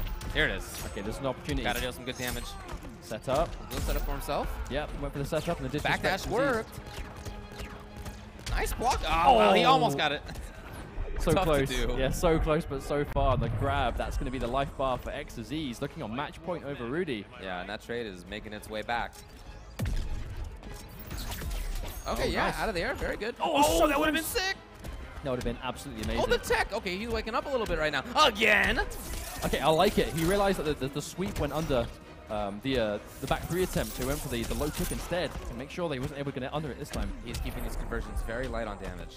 I think Rudy's adaptation has been really impressive. It's just he needs to follow through. Yeah. He's definitely made some good changes. Oh, wow. Dive straight into the projectile. That is unfortunate. Okay, it's going to be 2 bars apiece again. Surely they just trade it out. Rudy can't afford to not spend it, and Aziz can build it back easily. Oh, tries to jump over. Rudy moves himself back. Again. Oh, all right. He's found the answer. Yeah. Thinking his opponent respected it at least a little bit. On the patience for the last minute low. Oh. Okay, so there is a clash. 2 bars. Gotta think he uses at least one of them here. I mean, surely, yeah. Yeah, I think he just wants to be careful, make sure he gets as much health back. Sure, and as you said, he's been able to build meter pretty easily. Also, 15 to 25, that's quite a substantial difference, especially in a matchup like this. Oh, delayed grab, really not quite getting the techs. And slowly but surely getting chipped away. And looking like the loser's bracket's going to be his home soon, unless he can make an adjustment here. There's plus frames, but disrespected by the trait activation and the Atom is going to be taking that game. XZ's moving forward in the bracket. Okay. That means that he'll be playing against a Foxy Grandpa in the next round. Oh, okay, that should be quite interesting to see. It's like I said before, right? Atom just isn't a very popular character in this part of the world, so generally speaking, it's quite hard to get the matchup knowledge. And even if you know the matchup, like every Atom's different, right? You watch Gur play, you watch, I mean, I'd list other Atoms, but there really aren't that many of them. Yeah. So no, but he's the kind of character that comes with an unusual set of tools. Yeah. And different players can put that together in a different format. I mean, you're never going to be like a kind of crazy rushdown sort of mix-up heavy character without the trait. There are some commonalities, but within how he works, I feel like there's more zoning, spacing heavy sort of options. There's more mid-rangey options. I like him a lot. I think there's a lot of variety in him. Yeah, I think, when, for example, like as a quick comparison, you watch Gur play, you see a lot more of the strings used, a lot more of the kind of chemical usage. That's true. Whereas with Aziz, it was very much kind of, I'm going to play because I know this matchup is, if I play it right, really annoying to deal with. And in fighting games, you have to remember, it's not just about what your character can mechanically do, it's how your character makes the opponent feel. Yeah. And the Atom is a character that can frustrate your opponents. And if they're getting a bit like, in the heat of the moment, not quite enjoying their time, obviously they might make mistakes that you can capitalize on, and you can play like that. And I feel like the fact that we have Foxy coming up soon, we might see a shade of that, because he plays like that no matter what character he's using. Yeah, okay. Kind of what he goes for. But it is, oh my lord, okay. we have a juicy one coming up. Not expecting to see this in loser's bracket this early, but it's going to be Dizzy TT from the UK, the 16-year-old up-and-comer versus Tekken Master, the legend from the Middle East. Now, what matchup do you reckon we see? Looks like Tekken Master potentially looking at Green Arrow, a character that we know he picked up specifically for the Batman matchup last year, but obviously that was almost a year ago now. So if he's been playing this character for now, that's a year's worth of polish we might be able to see. He did tell me that he was only going to play Starfire and Atrocitus, but maybe that was a mix-up on me. Everyone kind of has their own means. All right, so I believe we are good to go and get started. So it's presumably going to be Green Arrow versus Catwoman. Going to restart, it looks like. I wonder why it's Green Arrow for here specifically. Of all the characters that Tekken Master plays. Well, we'll see if he can deal with it. Now, Dizzy, we know he's back off at the very beginning. He's a very patient player, is Dizzy. He's very by the book, very calculated. He's a young guy, you have to remember, he's 16. So there's a lot of potential in the future for this guy. But yeah, I think that match against Hayate, excuse me, really showed that he's willing to play patiently. Oh, absolutely. I think it's a good trait for someone to have, right? It's like I said earlier on, typically you see young players in the scene and they're quite aggressive, they're very, in your face. It's very rare you see someone play this reserved, and especially with a character like Catwoman that goes together like bread and butter. And now Tekken Master finds not a whole lot. Wow, jump 2 from downtown. I think Tekken Master was... I think that was a very last-minute decision to anti-air, and anti-airing Catwoman's jump 2, the whip, is dangerous to do, and there it is, the first meter burn back 3, the Catwoman special. Dizzy. Out of there. Knowing how to get through. We have to remember, it isn't quite the same back 3 that we saw last year. It has received some adjustments, but still very effective. It's still very strong.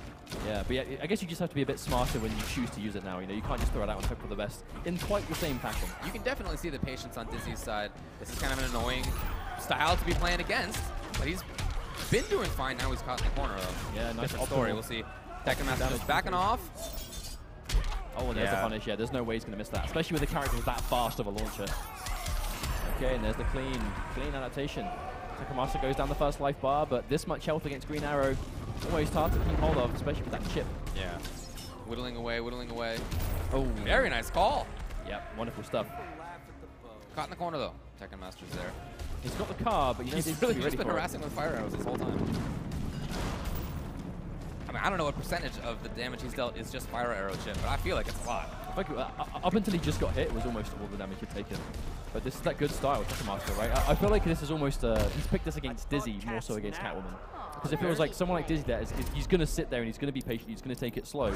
Take it slow against Green Arrow, get chipped down until you have no choice but to do something rash. Here it is. Some damage. Ooh, last minute block. Okay. Went in. Yeah, Dizzy not looking for the mix-up. Right. Ooh, no punish, but he attempted. A little bit slow. I feel like chip is really very important for Tekken Master. I mean, he'd love to get big damage on a punish, but that doesn't seem as necessary. Especially considering he's going to be building a ton of meter as well. Dizzy, I think, is maybe starting to get a little bit impatient, but you can't blame him on that. He needs to get in at this point. Yeah, He's I feel like running out of Tekken Master, time. yeah, he's just playing this matchup so well. And just like that, Tekken Master walking back. He's not just shooting arrow after arrow. He's leaving gaps. And those gaps, Dizzy is expecting an arrow and just walking straight into a blocking green arrow with the cat dash. And it's costing him a bar to do so. Tekken Master's really slowed this down and put Dizzy on control. Ah, he was looking for it. The low again didn't come. And this is very tough right now for Dizzy. He can't take any chip. Even just slide meter burn. Hold on, though. Okay, If he can find an exit on this. But it's green arrow and wake up. He has to avoid it. He thinks he's going to wake up with Tekken Master. Nothing. He's patient. He's not Tekken pressing Master anything. hanging out. Oh! That push block. I love the decision there for Tekken Master because as soon as that occurred, he was in a much stronger position for himself. Yeah. Does he have notes written on his phone? I'm not sure. I guess he's in high school, right? Yeah, That's what I used to do. If you didn't bring a notepad, just write it on your hand. Yeah. Still though, I feel like that wasn't it wasn't a super dominant game in terms of like life bar, but in terms of pace, Tekken Master was definitely in control. I feel like he spent the whole game just having Dizzy chase after him, because like you said, the chip damage is such an important part of this matchup, and I don't think you even saw him load an electric arrow or an ice arrow. I think you're right. Yeah. Like he knows why. I mean, clearly that's why he's picked this character, right? He has that matchup knowledge. And Dizzy again being forced to constantly play keep up, losing constant health in the process. Fire arrows are back. Yep. And again, there have been no hits, but look at that life bar up there. I feel like Dizzy has to try his best to stop him 3D loading the arrows. Because obviously he only gets 3 of them, then he has to bring them back. But like that, he tries to get a jump in, but he recovers in time. Very clean, Tekken Master. A little bit there for Dizzy. Slowly trying to bulldog it, trying to navigate. It's definitely one of those matchups. As you said, he's been doing a really good job of staggering when he brings out the arrows. It's not just a constant barrage, it's not a predictable timing at all. Yeah.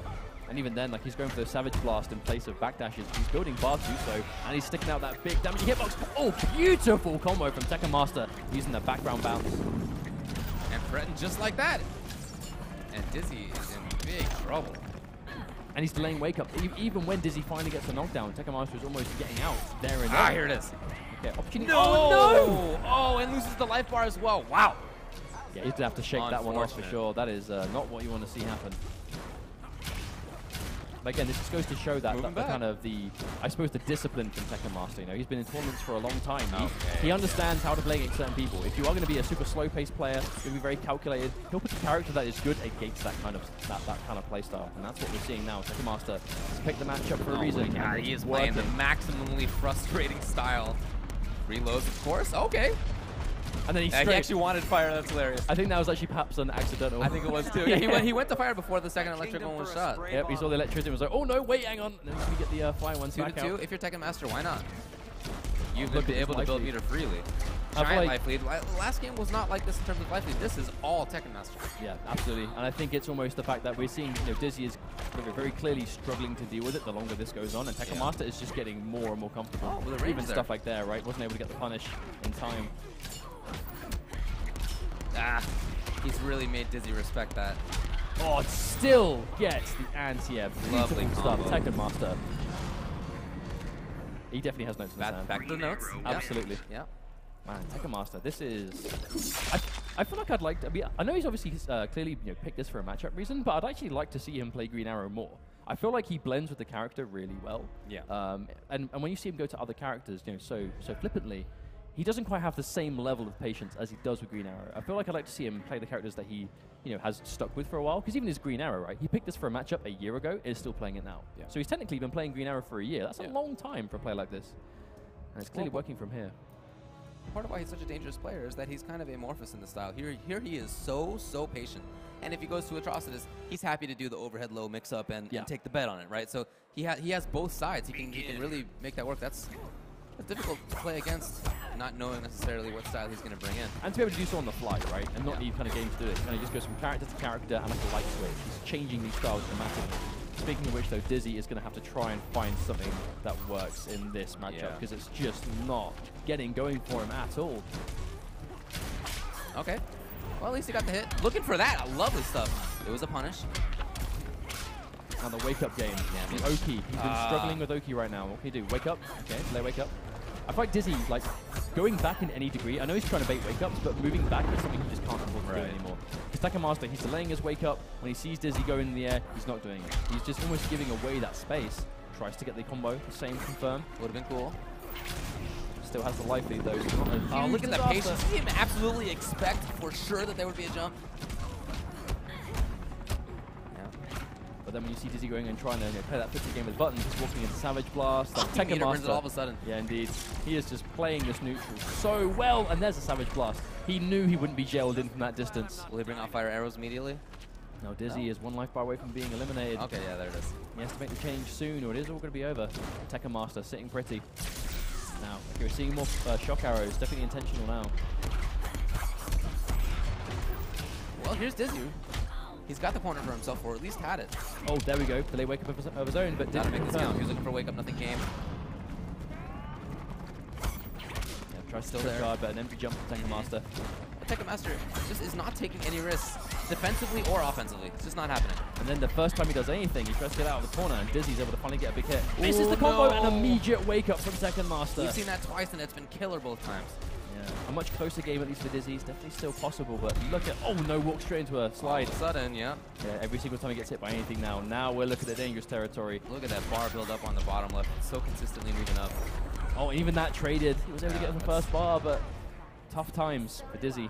That was 1% damage lost for Tekken Master because it was the end of the round. Yeah, that is unfortunate for sure. Nice. Here it is, anti-air. Yeah, clean. What can you do with it? Delay He's wake got to up. make this count, and he just hasn't been able to. He just has not been able to get pressure. Okay, Even now. though he's had the corner. Yep, there's the block. Yeah. Now Dizzy cannot let him out, but just walks straight into a jump heavy. Any more hits, and it's going to be over. Cannot get touched. Oh, this is really it. Yeah. That is that. Extremely strong stuff by Tekken Master. Taking it over Dizzy. That was losers, so Dizzy is eliminated. Yeah. Tekken Master qualifies for top 8 in losers. Yeah, unfortunate to see Dizzy go down, but that does mean he got 9th place, so he's going to get himself some IPS points, so definitely not all lost. I know it's not the result he was looking for. You know, he is one of those young players. He is on the grind all the time, and I know he's hungry for success. You know, I believe he got 9th at Versus Fighting last year. He got eliminated by, he got, I believe it was top 16 because he lost to Omega K, very close to top 8. Again, that was another 3-2 last health bar. I believe that was his first tournament. So he's already got a year's worth of experience under his belt. Okay. He went to, I believe, Combo Breaker. I want to say. He was definitely at CEO. I'm No, not sure if he was I think it was. It was either both. I think it was both of them. Off the top of my head, but I know he was definitely at CEO, and obviously here today. And I think he was talking to us on the way that he does think that Evo is a possibility. Okay. So we might see him again this year also. So he still has an opportunity, but obviously Evo's the tough one. For sure of the year. You know, typically speaking, it's the biggest of the year for the community, and we expect it'll be the same this time.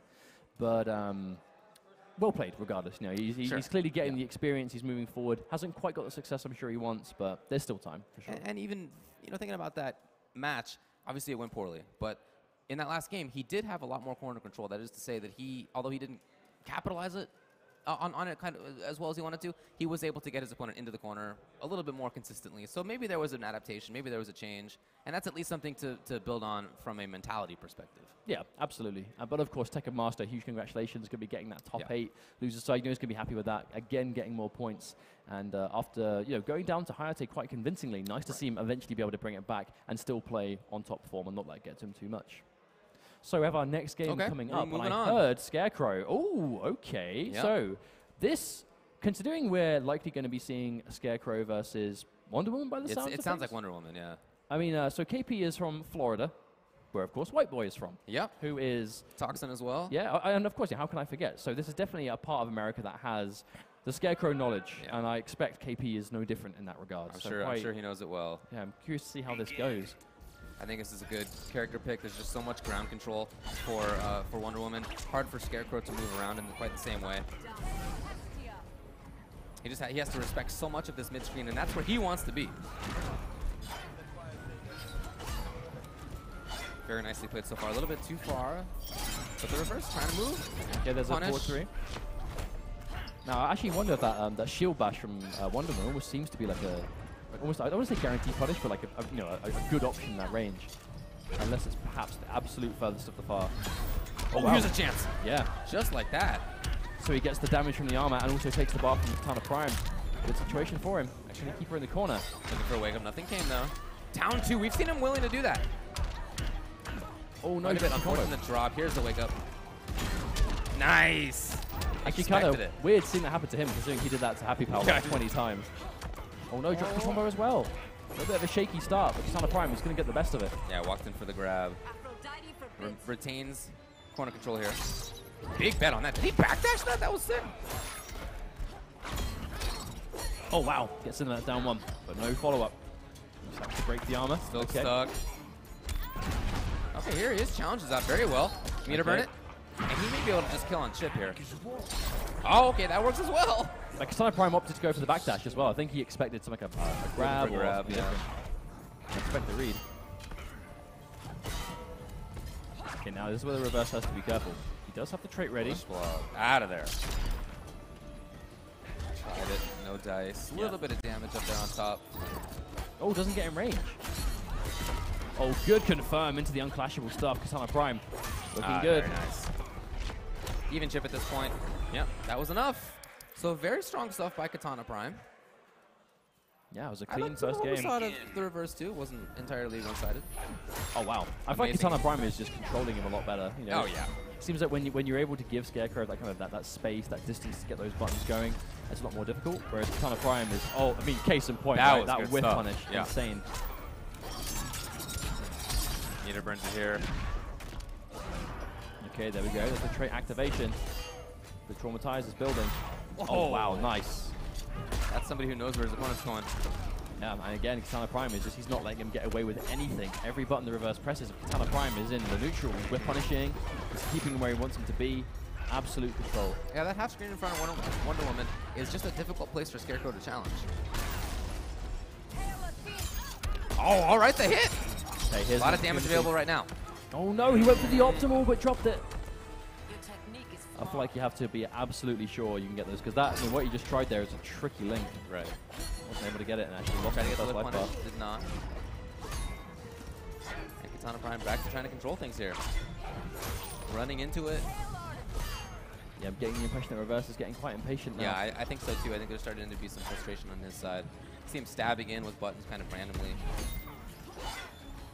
So I think he's trying to catch him, but Katana Prime just, he's been around a while. He knows this matchup. He's not going to be sticking out buttons. He just doesn't need to. Okay, that said, the reverse has the corner, and he's not so far down in life. And he's close to Traumatize, so if you can activate it, he's going to get guaranteed attack. Oh no, I'm not sure about that. Yeah, that's quite a bet.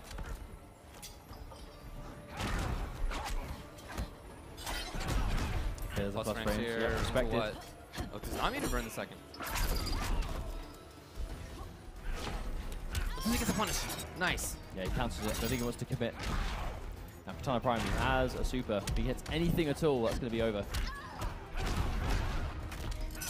Jumping away. Yep. Hoping to see a panic there from Katana Prime. Nothing came.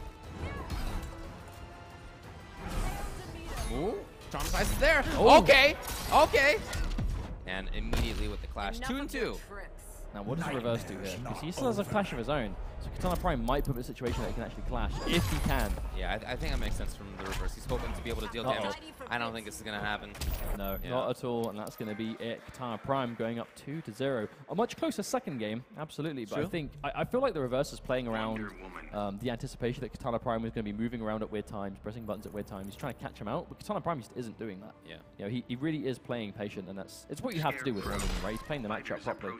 But I just feel like it's just not going to quite work. I feel like he's just playing that almost like half screen to three-quarter screen distance, and that's where he's kind of spending most of the time. Oh, wow. Okay. Big What a blow call at the beginning. I mean, I guess on this stage, it's a bit more likely, right? You know, both players, they're both power characters. Yeah. Everyone does it at some Yeah, point. for sure. I try to call it out. Trying to use that forward 2 a lot more here. Oh, all right. Starting to see more of those. Didn't have meter. Was very worried about the wake up, and he has been pretty consistently so. Oh, wow, nice anticipation. Quick little confirm on the shield toss. Katana Prime squeezing out all the damage he can. Really threatening. The shield bash can come at any time. Yeah, absolutely. Especially when he has the right buff too, right? He's got the shield buff on, so he's going to make the most of it while he can. There it is. There it is. Shield bash from full screen. Ooh, not quite. Right, again, the reverse is almost opting to go back to that style, trying to stick out with buttons. Oh, forward 1, maybe not the best choice. Kind of slow. Yeah, and there's Katana Prime with the punish. Quite an easy punish, to be honest, as well. You know, all those moves, normally you kind of cancel them, kind of mix it up, but Katana Prime has no reason to not go for those shoulder Got charges. there in time, yes! Restand. Into what? We've seen an attempted backdash. Tried to jump, it looked like, and even Chip is going to do it, so he trades up. And look at this, much closer now. No, definitely. I like Katana Prime's attempt to jump out as well, though, you know, right? Because it seems like Reverse has tried everything but just a standing string. Just kind of respect the option once you see your opponent is going to do it. KP now. Oh, good read on the neutral jump. That's going to be a full combo. Very nice. Awkward for many characters to be able to do, but there's Wonder Woman. You're a fraud. You're no match. He's for called me. KP a fraud. Yeah. Wow, can you believe that? Took a long time to consider what to do. Yeah, there's no easy decision. No. Okay, he's got the Not shield fair toss again. That's a good buff for him. Oh, wow. Wow. Haven't seen that in a Oh, while. tried to jump. The whip said no. Oh, and there it is. Anti-air Clean. Oh, tries to get the optimal, but just out of range. Again, knockdown. That whip can really controlling things right now. Yep, every hit is something that he does not want. As Reverse is lower on health now, slowly but surely getting chipped down. Katana Prime 2 games up. This is match point. Hoping for a traumatize, maybe. He's close, but at the same time, he might not have the health to build it. Right, yeah, kind of awkward to be able to build it this time. Oh, he tried the punish. On the traumatize. Has he got time left? No, not punish. Oh, no. Oh, he can't afford anything. Got the hit. Can I Trying drop to this? keep it. Oh, and he did give up the Almost clash. I'm out a of little gas. surprised to see that. The nightmare's just starting. I feel like maybe he just wanted to get the damage and leave it up to KP, but Now he's got full the flash. screen and he really can't take any. He's got traumatized. KP knows it, and I doubt we're gonna see anything. Yeah, KP was just hanging out. I feel like he was almost like, because he knew he was not going to hit the traumatize, he just wanted to use it and get the aura back on, maybe.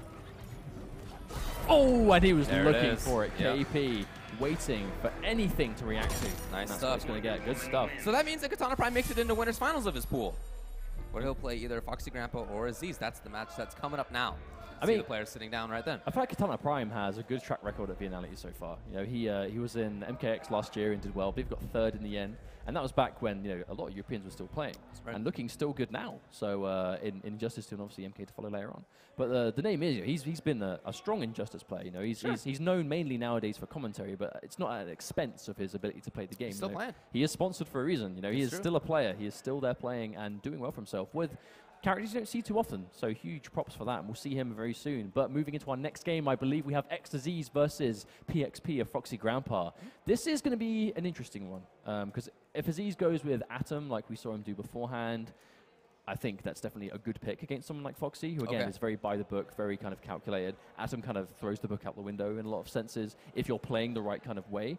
But Foxy is still rocking the Batman mainly, and still has a dead shot. Okay. But the question is, what matchup dictates the dead shot? Yeah, I had heard that he picked the character back up.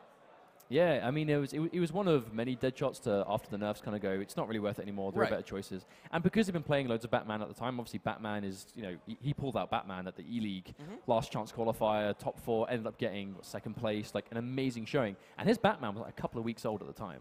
Like he just had a very fundamental understanding of why he picked the character and what was going to work. And he ended up sticking with Batman from them until now. And now he's almost had the reverse and gone back to Deadshot for certain matchups. But it's going to be Starfire. Yeah, not Adam. Just checking buttons here, but yeah, almost certainly still going to be Starfire. It's always weird when the button check looks like an actual match you that can't could tell. take place. She's zoning Batman out. Yeah, okay, that's how it goes. So Aziz playing Starfire definitely isn't a huge surprise. You know, I did say before, Aziz was kind of mainly known in early on in the game's life for picking characters for the sole purpose of Tekken Master Lane in the matchup, because obviously they're very close friends and they can play all the time. But Aziz has definitely become a much, much stronger player as the time has gone on. And now he plays with his characters too. And Starfire is definitely one of the characters he would have played to get Tekken Master ready. But he's definitely kind of stepping out of that shadow. And this could be his breakout tournament to really show I am more than Tekken Master's training buddy. You know, he is a good player. He's showing that at the moment. Wow, such respect right there by Foxy Grandpa. Was just blocking it out. Great stuff. Tried to interrupt. Nice. On the link. That's going to connect too, and already half life gone. Okay. Meterburn roll right in. Okay, now we're going to see the new Vortex. Oh, he gets it was. Yep, that's the Punish. Foxy Vortex. He kept that one immediately after the latest patch and has used it How ever much since. meter did he just spend? Wow. And only to lose the life bar after all. Well, that's the thing, right? By the way, we got the names backwards. Let's gotta get that fixed. Yeah, definitely. It's definitely Foxy on Batman, 100%. Oh, catches the back forward too. There's the loop trying to get out of the corner, the charge. Who's looking for the jump? Nothing came. Look at this. Foxy Grandpa's going a mile a minute. Finally a punish. Not much, though. Foxy back to the corner, doesn't have trait out. Oh, he tried to summon, wasn't quite able to. Oh, wake up parry! Okay, yeah, tries to get cute. Clever. Oh, good stuff by Aziz. He's got the corner for himself. He's been looking good here, overhead. It's one of those multi-tier things, right? You've not given Batman space to move around. You have the corner pressure, and you have all the screen behind you as a character like Starfire. Very good. There's a cross-up. Uh-oh, he dropped the combo, though. Oh, okay, the classic. He did have a bat. And both players on super. So you can get the kind of confirmation if Foxy needs to. I like that blitz block a lot. Out of wow. the air. Oh, that was nice. Very nice. Yeah, that was a clean finish. He knew exactly what was coming up. I feel like every time we see Foxy, he does get a lot tidier. And I feel like, you know, he's definitely widely regarded as one of the greatest European Injustice 2 players. Hasn't had, again, one of the players that has had a bit of a slow start to the IPS this year, but he's still been there. Like, it's not like he's been doing terribly, he just hasn't done as well as he did last year. But when you're talking that about Foxy, you're talking about a player that got second place at the World Championships. So, of course, anything but first or second is going to seem like a disappointing result in comparison to second at the World Finals, you know what I mean? But viennality is a tournament that historically he's done very well at. You know, Foxy Grandpa has always been a king of European Netherrealm. You know, if there's one kind of series of tournaments he has played really well and always placed impressive in, it is European tournaments. You know, he's going to want to be keeping that streak up. Okay, now as he's going to switch at him, yeah. Get that first hit. Now that's actually a great opportunity for Aziz because he got rid of all 3 trait bats from Foxy. Out of there. Good stuff for Aziz. He can now harass again from far away. He comes in immediately. Get some damage out of the trade. Oh, he was hoping for something there. Again! There's a strong read. There's the chemical. I believe that's the no jump. But doesn't need to. Foxy was never intending on jumping, apparently. Right. Oh, false! Wow, the max distance. But missed the combo again. That's right. Okay, each time it's hit. Is that the round? Yes! Oh, literally coast to coast. We went from the right-hand side of the screen, and now he has Foxy in the corner. And that means to begin this round, he's already built half back on that trait. Wonderful turn around. Try and go for that sweep. Underneath. He's gone underneath everything. Oh, and there's the punish. I like the read, though. Foxy did anything to got launched for it. Okay, do we see the vortex? He is a big threat right now. Oh, there's the block. Knew that there was going to be a button, got on through it. And in fact, he was able to escape. We saw last now again. Oh, wow. So in both rounds so far, we've seen him very quickly spend 4 bars on air escapes. Yeah, but he spent 4 bars on it back to back, like straight away. Yeah. So he's got nothing left now and still lost the round. That was a complete waste for Aziz. And he did have the lead. And now he's lost the meter advantage and looking like the health advantage if this keeps up. Plus frames. There's the respect. More plus frames. Oh, I like that. I like that timing. That's very smart.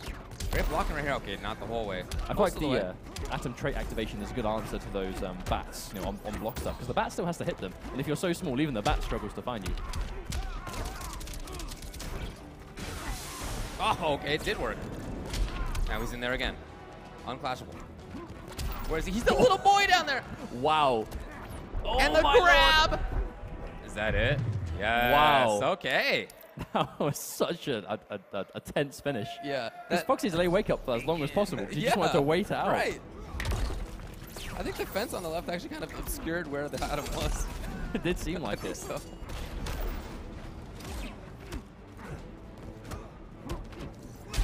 Wow. Oh, wow. Back 3, huh?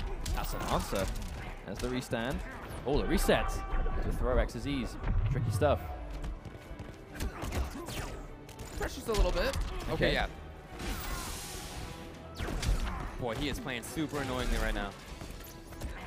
Oh, and the grab! You know, he's playing this so differently than what we saw before. He's much more offensive.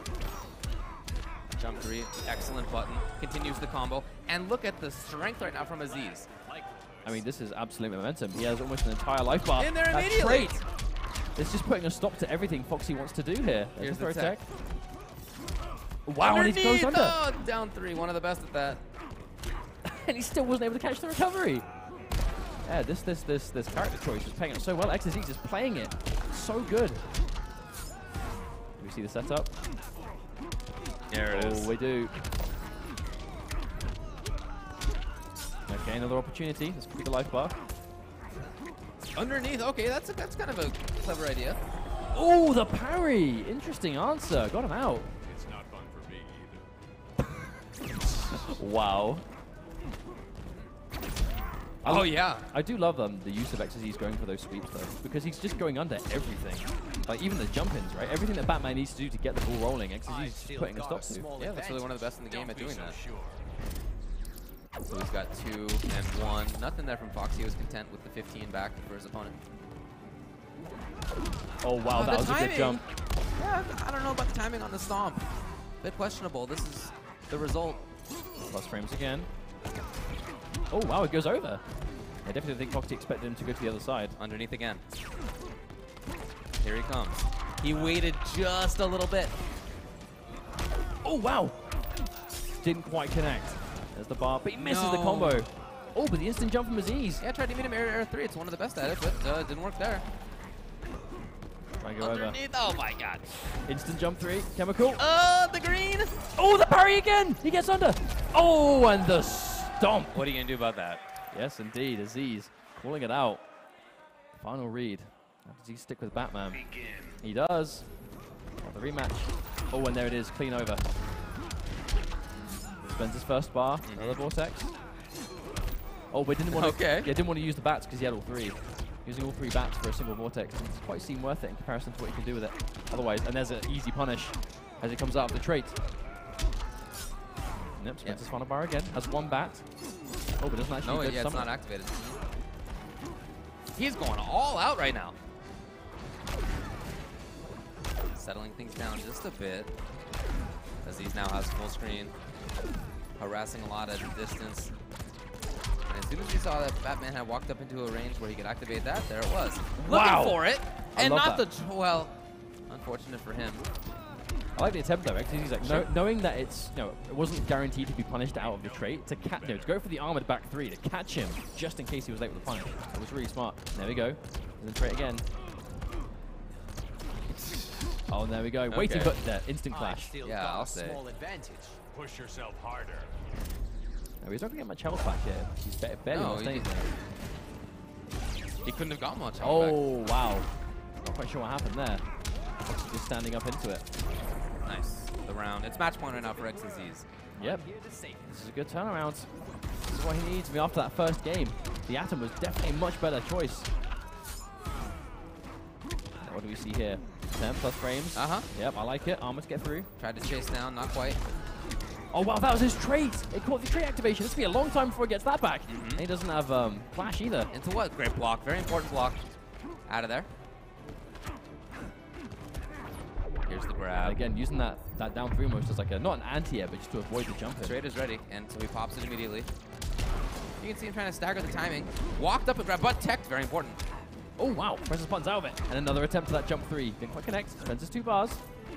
Oh, and there we go. The tricky jump in. Does he have the bar? Will he need it? No, he won't. Okay. That's 2 apiece now. I feel like the games that Aziz wins is he gets a much better start, right? He's able to sit on that life lead a bit, play that full screen game. But when Foxy's able to kind of get to that close range and he can actually start using the trait, I feel like in the second game especially, XYZ was able to deal with the trait really well. Like, it was almost like it wasn't a thing for Batman. Whereas in that game, it was seeming a little bit more consistent for Foxy to get those traits on deck for setup or combos, whatever he was going for. So, of course, it's going to be Batman obligated to stick since he had just won the last game. I think it's taking a few seconds. Yeah. Foxy definitely wants to savor those moments. Think about what's coming up, as this is the final game in the series. It's the winners finals, I believe. So winners here should winners semis. It's winners semis. Obviously, it's KP that's waiting for this. Yeah, exactly. Got a little bit ahead of myself. Oh wow!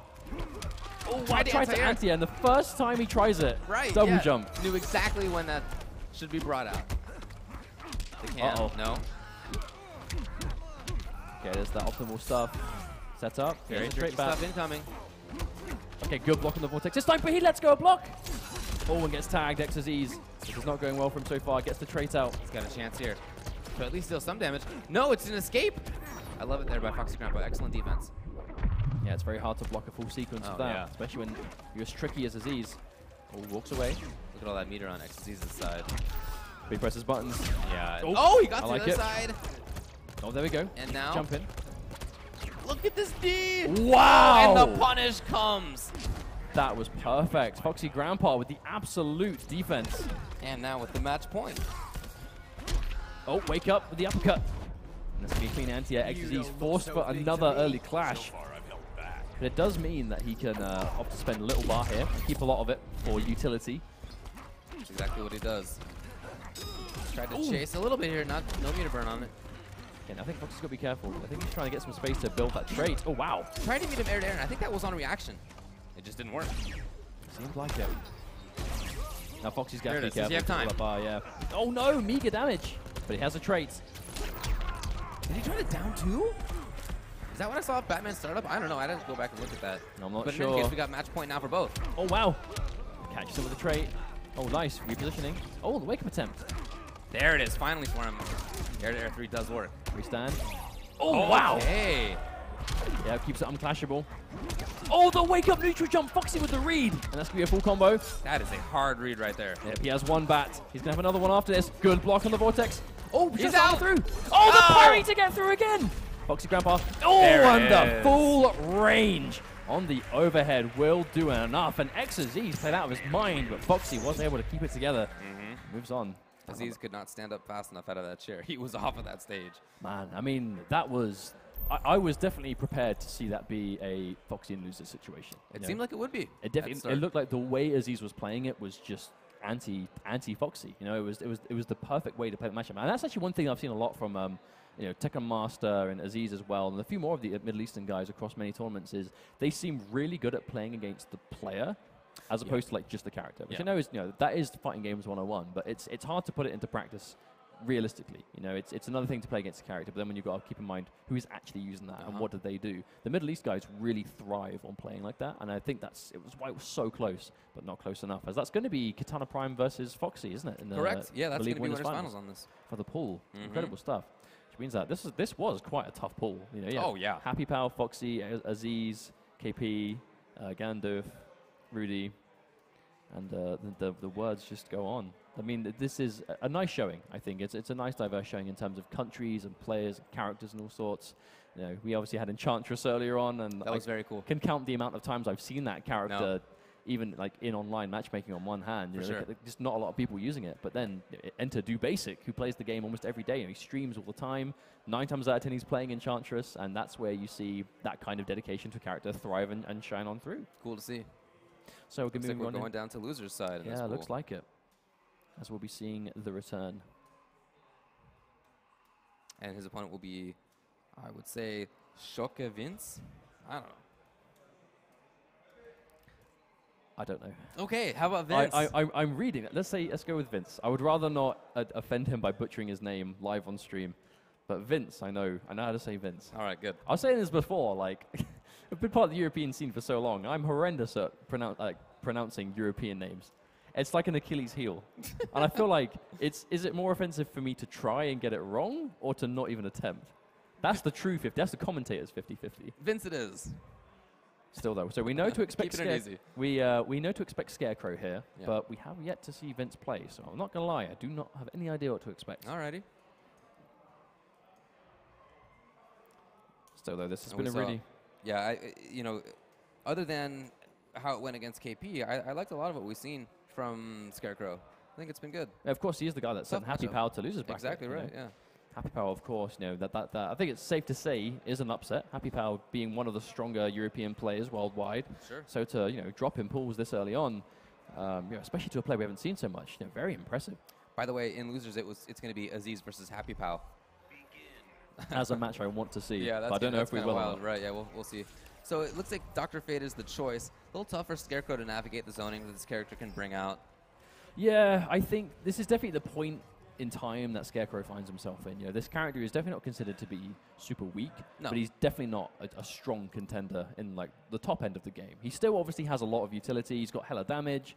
If he can get traumatized up, he's got the command grab game. His damage is definitely not a problem, but it's always the keep away. It really is that long range that he seems to struggle with.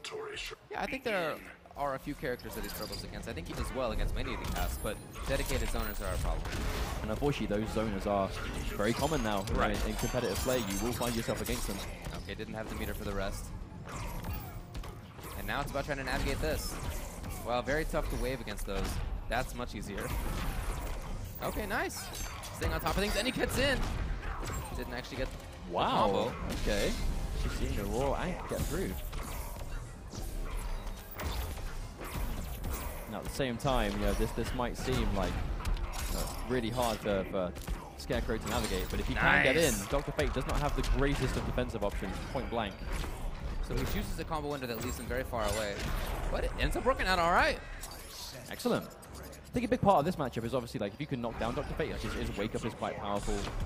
Against, you know, a lot of independent ranges. But if you can like really get on him and kind of stagger in that command grab game or the restand, that's where you can really get some of the ball rolling. Oh, tries to find something. Wow, he's got a chance to get more damage. Yes, he does at least a little bit. Was looking for a backdash or for the wake up. Neither one. No, that's there by Vince. I like it. Yeah, that's actually one thing he's going to have to be really careful of, though. We've obviously seen a lot of the reverse going for those just straight up, you know, forward threes, those long range overheads. Yeah. And they're getting blocked most of the time. Against Dr. Fate, that's at very least going to be a projectile. So you will be taking damage every time that gets blocked. Wake up comes. Also, Unflashable, a lot of damage. Oh my god, and he just gets exploded at the end. Wow. But that's what I'm going to say, right? You know, the Dr. Fate wake up, it is powerful. It is obnoxious to deal with, and it does send you far away, but it does hit a single time. Correct. If you get that big read on that meter burn back 3, which Scarecrow players will do a lot because it has a tremendous hitbox. You are going to get a ton of damage for it. Did he switch? Let's see what happened here. I'm not sure. We'll see very soon. I'd be surprised to see anything but Scarecrow from the reverse. At this point, yeah. From Vince, I'm not sure. It sounds like Aquaman, yeah. Yeah, That's the sound of a trident. Ooh, big jump in. But there's the trait straight away. Say no to that. There's a big whiff punish. Whew, very nice. I like the setup a lot. Punish on this. Did have meter. Well. Ooh. Down 2. And into the command grab. You know, this is really strong by the reverse. Oh, we canceled out with it this time. I like that. Using the blocked tentacle strike. Guaranteed that trait activation. Into the corner. Very, very strong.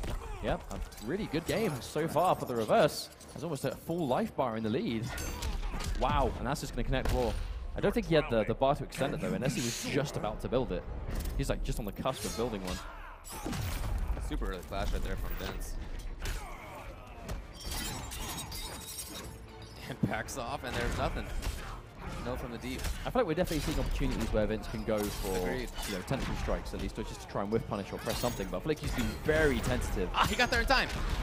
Oh wow, and there's the air escape. Oh, but it gets hit anyway. This has not been a good match for Vince. Okay, a little bit of chip on this. Yeah, but not enough to even things out. No, Ooh. Very far away from that. All reverse has to do is activate trait now, and any block damage is going to be super threatening. That's exactly what he's going to be going for. Yep. Plus frames, keeping it going. I love it. That'll do it. Keeping it very simple for himself. Of course. I mean, if it's going to do the job, let's get the job done. Now, that just did not work out at all for Vince, going to Aquaman. No. You know, although he's lost both times so far, I do think that Fate... I think Fate is the better matchup, and I think that his Fate looked better than his Aquaman did on both sides. So it's going to be a third character, actually. Black Adam is the difference. A character that many Scarecrows don't necessarily think beats Scarecrow. Yes, indeed. But still a very popular character, very strong character. There's no getting around the fact that Black Adam is incredibly powerful. However, very solid in many ways. Yeah, to go through 3 characters in the best of 5, I mean, the score says 1-1, but it is in fact 2-0 to the reverse right now on Scarecrow. Correct. Yeah, and so this by the way, be his last game. The reverse, there it is. There we go. Nice work. Out of the air, keeps it up. The thing is, obviously, to go to a 3rd character in 3 games, in the loser's side, your room for error has just disappeared. Yeah. You have lost the ability to kind of get used to what's going on. Wake up with the down 2, the uppercut. Try and catch some momentum back, which he's going to do. He drops the... Oh no, actually don't think that was a drop at all. I think he went for a setup. Seemed like it. Oh wow, raw command grab, yes indeed. Oh wow. Not fast enough. And the reverse at match point, he's looked very strong. Regardless of his opponent's character, he's been looking good. Absolutely. He hasn't got any bar right now, but hasn't needed it as more damage, just comes flying through. Plus frames here. Oh, tries to disrespect. Oh, but no! Grabbed again. Giving him a good old workout. Visit to the chiropractor. Down 2, all right. Dashes forward out of it. Oh wow, I like that late cancel as well. Reverse is still playing on top form despite the massive lead he has. Oh, that was such a good attempt and another grab. And at this point, I don't know if Vince can do anything. Yeah. Last minute clash, but I think it's done. I don't think he can bring this back. Well, you might as well clash. There's really nothing else. Yeah, of course. 3. Go down to the Seems last moment. reasonable. But still, this is Scarecrow. If he gets you low enough, he just got to pop straight and get near you. And he is doing, well, he's near him. Plus frames again. Tries to There he disrespect is. it another Might time. be it. Yes, indeed. And that's going to be a full combo. Finished There it off, is. and there we go. A clean 3-0 for the reverse. He's going to be moving on in the bracket with that tidy Scarecrow. Unfortunately, Juventus is going to be going home from here. So the reverse is going to be playing in losers against the winner of Aziz and Happy Pal. Oh, wow. So he might see the run back with Happy Power, or he might see the Middle Eastern team kill. That's right. Hmm. Yeah. Yeah, of course. Potentials. Reverse from Saudi and Aziz from Bahrain. Indeed. Now, I think it's very uncommon to see the Middle East players come out in such numbers. Yeah. I think in total there's about 6 or 7 of them, which, you know, might not seem like a huge amount, but for like an FGC traveling group, that's very respectable. It's great. And it's not easy to travel, you know, across the world. You know, if you're going from one continent to another, one region to another, you know, that comes with certain complications. But if you're dedicated to the game and you love the community and you want to be a part of it, and of course, Pro Series, yeah, you know, that is a great reason as any to, you know, take part and enter Injustice 2 tournaments right now. So if you can travel around as a group, I love to see it, because not only are they here, they're supporting each other and they're doing well in the bracket. They are. Which is really impressive to see, especially when it's ones you don't get the chance to see too often. Like, of course, the reverse. Now, winners finals time of the pool. It's going to be PXP's Foxy Grandpa versus Katana Prime. Honestly, I don't know how to call this one. And apparently there's not going to be a button check either. So they're going to go straight in, wasting no time. Good stuff. Because, by the way, you can check your buttons right there. But the game has a restart match feature. Indeed it does. So if you do want the button check, it is quick to restart. Indeed. But obviously it's a bit more exciting to go in straight away without the check. Now, ooh. Oh, is it going to be the dead shot? Ooh. It's been a while. It's been a while, but it looks like that's what we're going to see. It is indeed. It's going to be a dead shot matchup. It's going to be Wonder Woman dead shot. Now, Foxy Grandpa, a quick history lesson for those of you that might not have watched last year's action, was the all-father of dead shot players. Yeah. You know, he really kind of refined this character. There were a lot of people playing him, but he was the most successful by a margin. And it was due to a lot of different multiplying reasons that you might see in this game if this goes well. He has so much control with the character, and just his style, I think, fits so well. Oh no, a drop combo from Katana Prime, but he does have the life lead. A little too far, not with punished. And the mobility is there. There's been a lot of walking around for Foxy Grandpa. That said, he has not really dealt much damage at all. Now here's that meter burn rifle, still strong. Now the trait, this is the deciding factor. Deadshot, now when he activates his character power, that's when his bullets become very dangerous. You know, aside from that, they recover a lot slower than you used to see, but he's going to be getting a lot of different character power activations if he's playing well. And now he's almost even things out, and a big galactic jump in. Perfect nice. range. Hey, he's evened it up. Yep, just like that. Okay, there we go. The jump in from Katana Prime. Oh, wow, he recovers so fast. Keeping the corner too. Keeping it nice and simple. Good range on that. Yeah, I think it was the stab. Oh wow, but no, he gets tagged by the full range blow. And still 200 damage for that isn't the end of the world. It's not terrible. Okay, nice. I like it a lot. Katana Prime takes the first life bar. I do like those instant air shields though, right? It's that preemptive, you know, he's anticipating a rifle, because even though, you know, Deadshot did get nerfed in a lot of different ways, the rifle was not one of them. Yeah. So the rifle is still a very attractive option. It's that full screen block string. Yep. Helping himself to the background for extra zoning. Okay, another quick combo. Almost has bar. I feel like as soon as Foxy is building the bar, he's spending it. He really wants to make most of it. And no anti-attempt from Katana Prime. I love the jump. Expecting exactly what came. And he's felt pretty comfortable, I would say, from full screen. You know, he hasn't felt totally out of it. There's a throw tech, the block again. Okay, this is an opportunity for some damage. Just goes in with the rollback 3. Corner positioning. Ooh, optimal stuff. All right, that was sick. Yeah, cute combo from Katana Prime. Decent damage. Oh, trying to go the overhead, but just out of range. Katana Prime, he wants to keep close. Do not want to give Deadshot the distance. I love it. The whiff punish comes through. Katana Prime, he has more bar, but what do you do? So if he spends it all here, Foxy's just going to chip him down, surely. Foxy spends nothing. Oh, okay. Okay, big opportunity. Uh-oh. Maybe this is why. Yeah. Now he's full screen. Meter drain bullets. Ooh. Uh-oh. Yeah, 2 of those bars gone, but you can see why he wanted to save it. Yes, absolutely. And that's all 3. All 3 kept on block. That is so much damage. Yeah, that's a lot. He's just going for that block. Almost has the next bar. Almost. Very close. Oh, but oh there yeah? it is. Didn't expect it. Ooh, wow. Delay into grab. Cute stuff as he got the corner for himself. Nice. And he backs off. He doesn't want to pressure. That's not what the corner's about. But there it is. Got out. I love it. That was such a Still well-timed air has a chance escape. here. Yes. Oh, the whiff! Doesn't get punished, though. Just holding forward. Yeah, Ooh. holding up forward. And Foxy knew it. Actually, I think that's one of the first instant air jump lights that we've seen from Foxy. That used to be a staple of the game plan. You know, dead shot standing anti-airs weren't the best, Right. but instant air jumping light, deceivingly powerful. Well, he spent most of that match not even at a range where that was relevant, right? He Yeah, was definitely. further away or right next to the opponent. But that did come down to the wire. This could still go either way, as far as I'm concerned. Katana Prime playing the matchup well. You know, Deadshot is not a popular character right now. You know, no one really plays him anymore. Everyone that used to play him has kind of moved on to other characters. For important reasons. However, it's still important to remember how to play the matchup. And it looks like Katana Prime still does remember, because there still could be these dead shots in the bracket that still play the character and still could be very effective. A drop, unfortunately, there for KP. Yes, So we got the full screen. cost him 200 life and potentially some meter. Oh, it connects. Yeah, you can see the harassment right there. Yes, indeed. He has lost his character power. Could be a little while before that's back up again. I like the adjustment though. When we used to see Foxy play, it was almost like at all points in the neutral there was some kind of gunshot being fired. The character just can't do that anymore. However, he can still play around it. You can still try and bait your opponent, play that full screen game, go for those block strings. Rifle's still strong. And that's what we're seeing so far. But Katana Prime in the lead. He's cornered. Looking really good. He just has to be very careful Down to not two. let. Yeah, that was really good. Comfortable bringing it out. I think he just has to be really careful to not give Foxy Grandpa the space though. Nice meter burn roll. First time we've seen that in the set. Most likely won't be the last. Another good corner combo coming Nice. through. Yep, tasty damage. There it is. Air to air jump one. Out of the missed corner the for final himself. hit. Not full damage. Oh wow, the low connected. All right.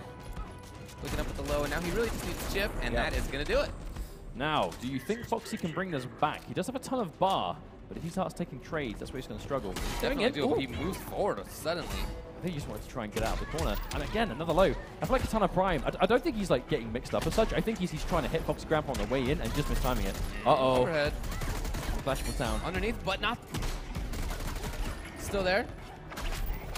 Oh, was that enough? I mean, he can't clash, he just used all of his bar. Oh, big chunk of damage. There it is, yeah. Good stuff from KP, looking stronger. Nice adaptation. I like his mid-range a lot. I like this pressure. I think one of the biggest parts of his positioning, right? You know, we saw Deadshot with his back to the wall for most of the game. Katana Prime did a good job of keeping him there. Yeah. Oh, ducks under. A lot of patience right here for Foxy Grandpa. Okay, trades up. What's he do from here? Nice. Okay. I love the punish on the Lanties right there. He has one bar built. Oh, instant jump Tried one to beat again. him. Had the idea, had the same idea. Again, I love it from Katana Prime, who knew exactly what Foxy Grandpa was going to do. Gets all this damage out of it because of that. Okay, spends his bar. Has one left though. Oh wow, walking into it. I love the way Katana Prime is changing up his neutral here. He's not just instantly going for it. Like, he's just playing around it so well. It's really hard to approach. There's the bar to keep it safe. Harassing there. Nice. Made so much hay out of that. And lovely call on that. Well, not for the kill, but I like the idea all the same. Okay, has one more bar. Oh wow, yeah, stands on the very later frames of that. Active for a while. He's gonna stand on it. Millimeter burn. Yeah, indeed, he's got the bar. Oh wow. Puts an end to that. Here's KP now trying to pressure. Again, we have a situation where Foxy Oh, the Grandpa shimmy. He had to press the button. He had been playing safely, and then wrong time for the grab. I feel like Katana Prime's not really getting There you opened go. up by the low as much. That doesn't count. It was a jump first. Oh, there we go again. This is what Foxy wants. Oh wow. I think Foxy was trying to bait that jump, but didn't get anything out of it. Wow, okay. Yeah. So a meter spent on Katana Prime just to get himself grabbed and lose the life bar. If he called out on the respect, you know, Katana Prime is not the kind of player to press buttons in those kind of situations. He's going to take the blocking to go for grab instead, and it did work out. And there's a trait. And it is the shield one. That's possibly one of the best ones he could get in this moment, in theory. Okay, built the bar, spent it immediately. Yeah, really slowing things down, but that means he doesn't have any more meter No meter burns. In trouble if there's a clash. Down 2. It's been so useful for KP. Okay, there's a trip guard though. Enter instant clash. I love it. So Katana again, Prime is going to keep him in the corner and build some health back. Yeah, and Foxy Grandpa has no meter. We've already seen him spend it a lot. I like the idea of him spending meter. It's been very useful for him, but you can see the downside right there. Yeah, absolutely. Oh, tries to get a hit on the down 2, but instant neutral jump from Katana Prime. Beautiful move. Oh, big call out. I think that's enough to kill as well. I think that's probably going to do it, yeah. Yeah, we got KP up 2-1 right now in winners finals of his pool, threatening to make top 8 winners. Now, do we think he goes for restart match, or does he go for Batman? Because I think, clearly it's the reason he still has a dead shot is a matchup thing. I've talked to him about it extensively. You know, why do you still play this character? And it's, I think it's a good character versus certain matchups, as you might expect. Maybe you just thought Wonder Woman was one of them, but at the very least, it's like it's been a complete wash, right? That might still be the case, but now it's a question of, even if it's a matchup thing, would you still feel better on Batman? Yeah. Now you're effectively winning got with 2 games, not 3.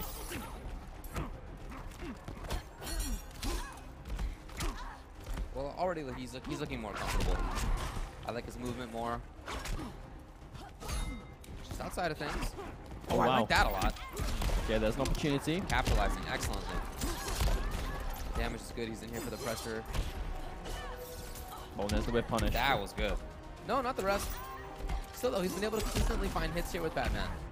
Escaped, but those 2 bars. Well, it didn't take as much damage, so I guess there's a positive to it. Yes, indeed. There's a missed combo. It's giving Katana Prime the corner repositioning, and he's taking damage for it. Now KP is out of the corner. Oh, but he was until the whiff shield charge. He's going to lose that first life bar. Foxy Grandpa with the turnaround. I feel like the trait bat's a good way of kind of just whiff punishing those air shield attempts. Oh, wow. Full screen confirmed. Oh no, perhaps it was also a thing that obviously Katana Prime has access to Harley Quinn as well. So perhaps if that's true, obviously Batman doesn't might see that. Historically, I don't want to say it doesn't do very well versus Harley, but it's definitely a matchup that has been debatable, in the past. Which we might see if Foxy could take this game, as it's looking pretty one-sided so far. Oh no, he spends the bar. There it is. Punish, yes. One more. Now if he finds his next hit, this is going to do it. There it is. A very, very strong game. Look at the life bar he still had. He had half of his first life bar still on there. So now... Okay, so we are on the character select screen. So every time Foxy wins a game, the crowd is chanting EU. And every time KP wins, the crowd is chanting USA. It's like there's a matchup in the crowd going on. And as I was talking about, yeah, he's gone straight to Harley Quinn. Right. I think that does make sense now in hindsight. But now this is effectively a best of 1 between these 2 characters. That's right. So how is it going to get panned out now? A lot more patience for Foxy Grandpa to start things off here. Yeah, the first bar went to Katana Prime though. That's going to be really handy. Nice. Great expectation. Okay, the backdash out of there. Ow, wow, he expected the jump. Beautiful. God, oh, wow. He needed to get something right there. That was a big drop. Punish on the landing. Oh, instant jump from KP as well. Yeah, excellent understanding there by KP. Who's now taking up a lot of screen. Down 2, there you go, punish. Oh, got him again, chase Just down. like that, Foxy's really back in it. Oh, he dropped the combo again. Even though he's been dropping things, he dropped the punish, he dropped a couple combos. He's still in a great spot. KP trying to get out of the corner. Oh, goes clean through. Oh, there it is. Gave up the corner. To what end? Big jump in from Katana Prime, but doesn't get a combo into a full launch, but drops again. Both players. Yeah, they are both missing things right now. They feel the moment. I'll tell you that. Yeah, it's absolutely. now match point for Foxy Grandpa. Now after the scramble, it is Foxy that comes out on top. Yeah, but definitely killable life. KP has to be very careful, doesn't lose too much. Oh, nice attempt into the anti-air. Out of there. Plus frames, backdash is out. Here's a big chance. That could have been it. And I'll tell you, KP in the past has had problems where if it's down to the wire in a big clutch moment, he doesn't always necessarily get those clutch plays that he needs. He's running out of I'm time. a little worried for him in this game. That seems like it's the case so far. Oh, he gets hit. Tries to get a hit, but too slow. Foxy, he has to be careful. He doesn't have a lot of bar. He tries to whip the jump. Oh, boy. Yeah, and there's a clash. So KP, I expect maybe 1 bar to bring back the health, but no more. And there's nothing on Foxy Grandpa's side. How many trait bats? He's got 1. Yep, there it is. He tries to anti-air. Low into nothing else. Instant jump. The setup was coming. I think he was looking for that, but he was just a bit late. Oh, wow. The Hyena comes in to save the day. Yep. It's like it's almost Foxy that's really they are kind moving of fast scrambling right now. here. Yeah. He's struggling to get anything going. He still does have Clash. Finds it, but had to block. Down 2 interruption. Here's a big chance for him. Oh, boy, and if he can find the next hit, too. Katana Prime's in trouble. Oh, execution error into the super. Yeah, That's going to be enough damage. Absolutely. You cannot clash that. That's going to do it. Yep, that's it. Foxy Grandpa gets sent to loser's bracket on the back of an execution error, fully punished by Katana Prime. It was definitely a messy game. There were errors on both sides. It wasn't the cleanest thing ever, but hey, that's fine for KP. If you win that, if you make winner's side top 8, however it happens, I mean, it's cool with you. that's it, right? Winner's side top 8. That is it in this European premier major event Yeah. in Injustice Pro Series. Good stuff. But you know, you said before, right? Like, scrambles are scrambles, but you know, it happens to everyone. It happens, you have of to be able course. to come off the top. And I think Katana Prime at the start of that last game was struggling to kind of get a hold on it, but it almost seemed to be the reverse. That the longer the game went on, it was almost Foxy that started to have more errors, and Katana Prime that was able to kind of keep it together a bit more. So it looks like our top 8 so far is going to be Biohazard versus Katana Prime, and Hayate versus Irish Mantis. Cool. And then loser side, we have Tekken Master and Honeybee, and then Shark Teeth versus presumably the winner of Foxy Grandpa versus whoever he will fight, which I presume could be XZ's Happy Pal? Well, Happy Pal has already beaten Aziz in losers, and now it's going to be Happy Pal versus the reverse in losers semifinals. Winner of that will then play against Foxy Grandpa. Okay, so as far as I'm aware, the rest of Losers is going to be played off stream, and that is going to be it for streamed games for now. Of course, the top 8 will be posted, obviously, the viennality Twitter page. I'm sure the Injustice 2 Twitter page will be posting about it as well. And obviously, you can see our Twitter @ down here, and I'm sure we'll be posting about it also. So you can see who that final player is going to be. And obviously, we have top 8 tomorrow. I believe I have the schedule here, actually, so I have the exact time. Top 8 is going to be... That's the wrong page. Well, how about that? So top 8 for Injustice 2 is tomorrow at 8:30 in the Vienna time, which is GMT +2. Correct. So 8:30 p.m. tomorrow on the NetherRealm Twitch channel right here. So hit that follow button, get notified when we go live, and you'll see top 8 for this European premiere event in Injustice Pro Series. Very much looking forward to that. You can see the names were maybe not some of what we expected in that top 8, but I think that's great. I think that's fascinating. We're here in a different place. It's funny, here in the EU we have one American competitor, and he made top 8 winners. He did by beating these apparently #1 Europeans. Yeah, so, but I think it's great otherwise to have a lot of European representation in there. There's Middle Eastern as well, and there might be even one more. We'll see what happens in losers side. And of course, you know, Irish Madness is going to be one Irish side Madness top 8 very also. cool. So you know, luckily, Europe is still well represented in that regard, which is really cool. But that is it from us right now. We've obviously been Mustard and Ultra David, and we'll see you guys again tomorrow for top 8 for Mortal Kombat X, as well as Injustice 2, the Injustice Pro Series. Thanks very much for watching, and we'll see you guys tomorrow.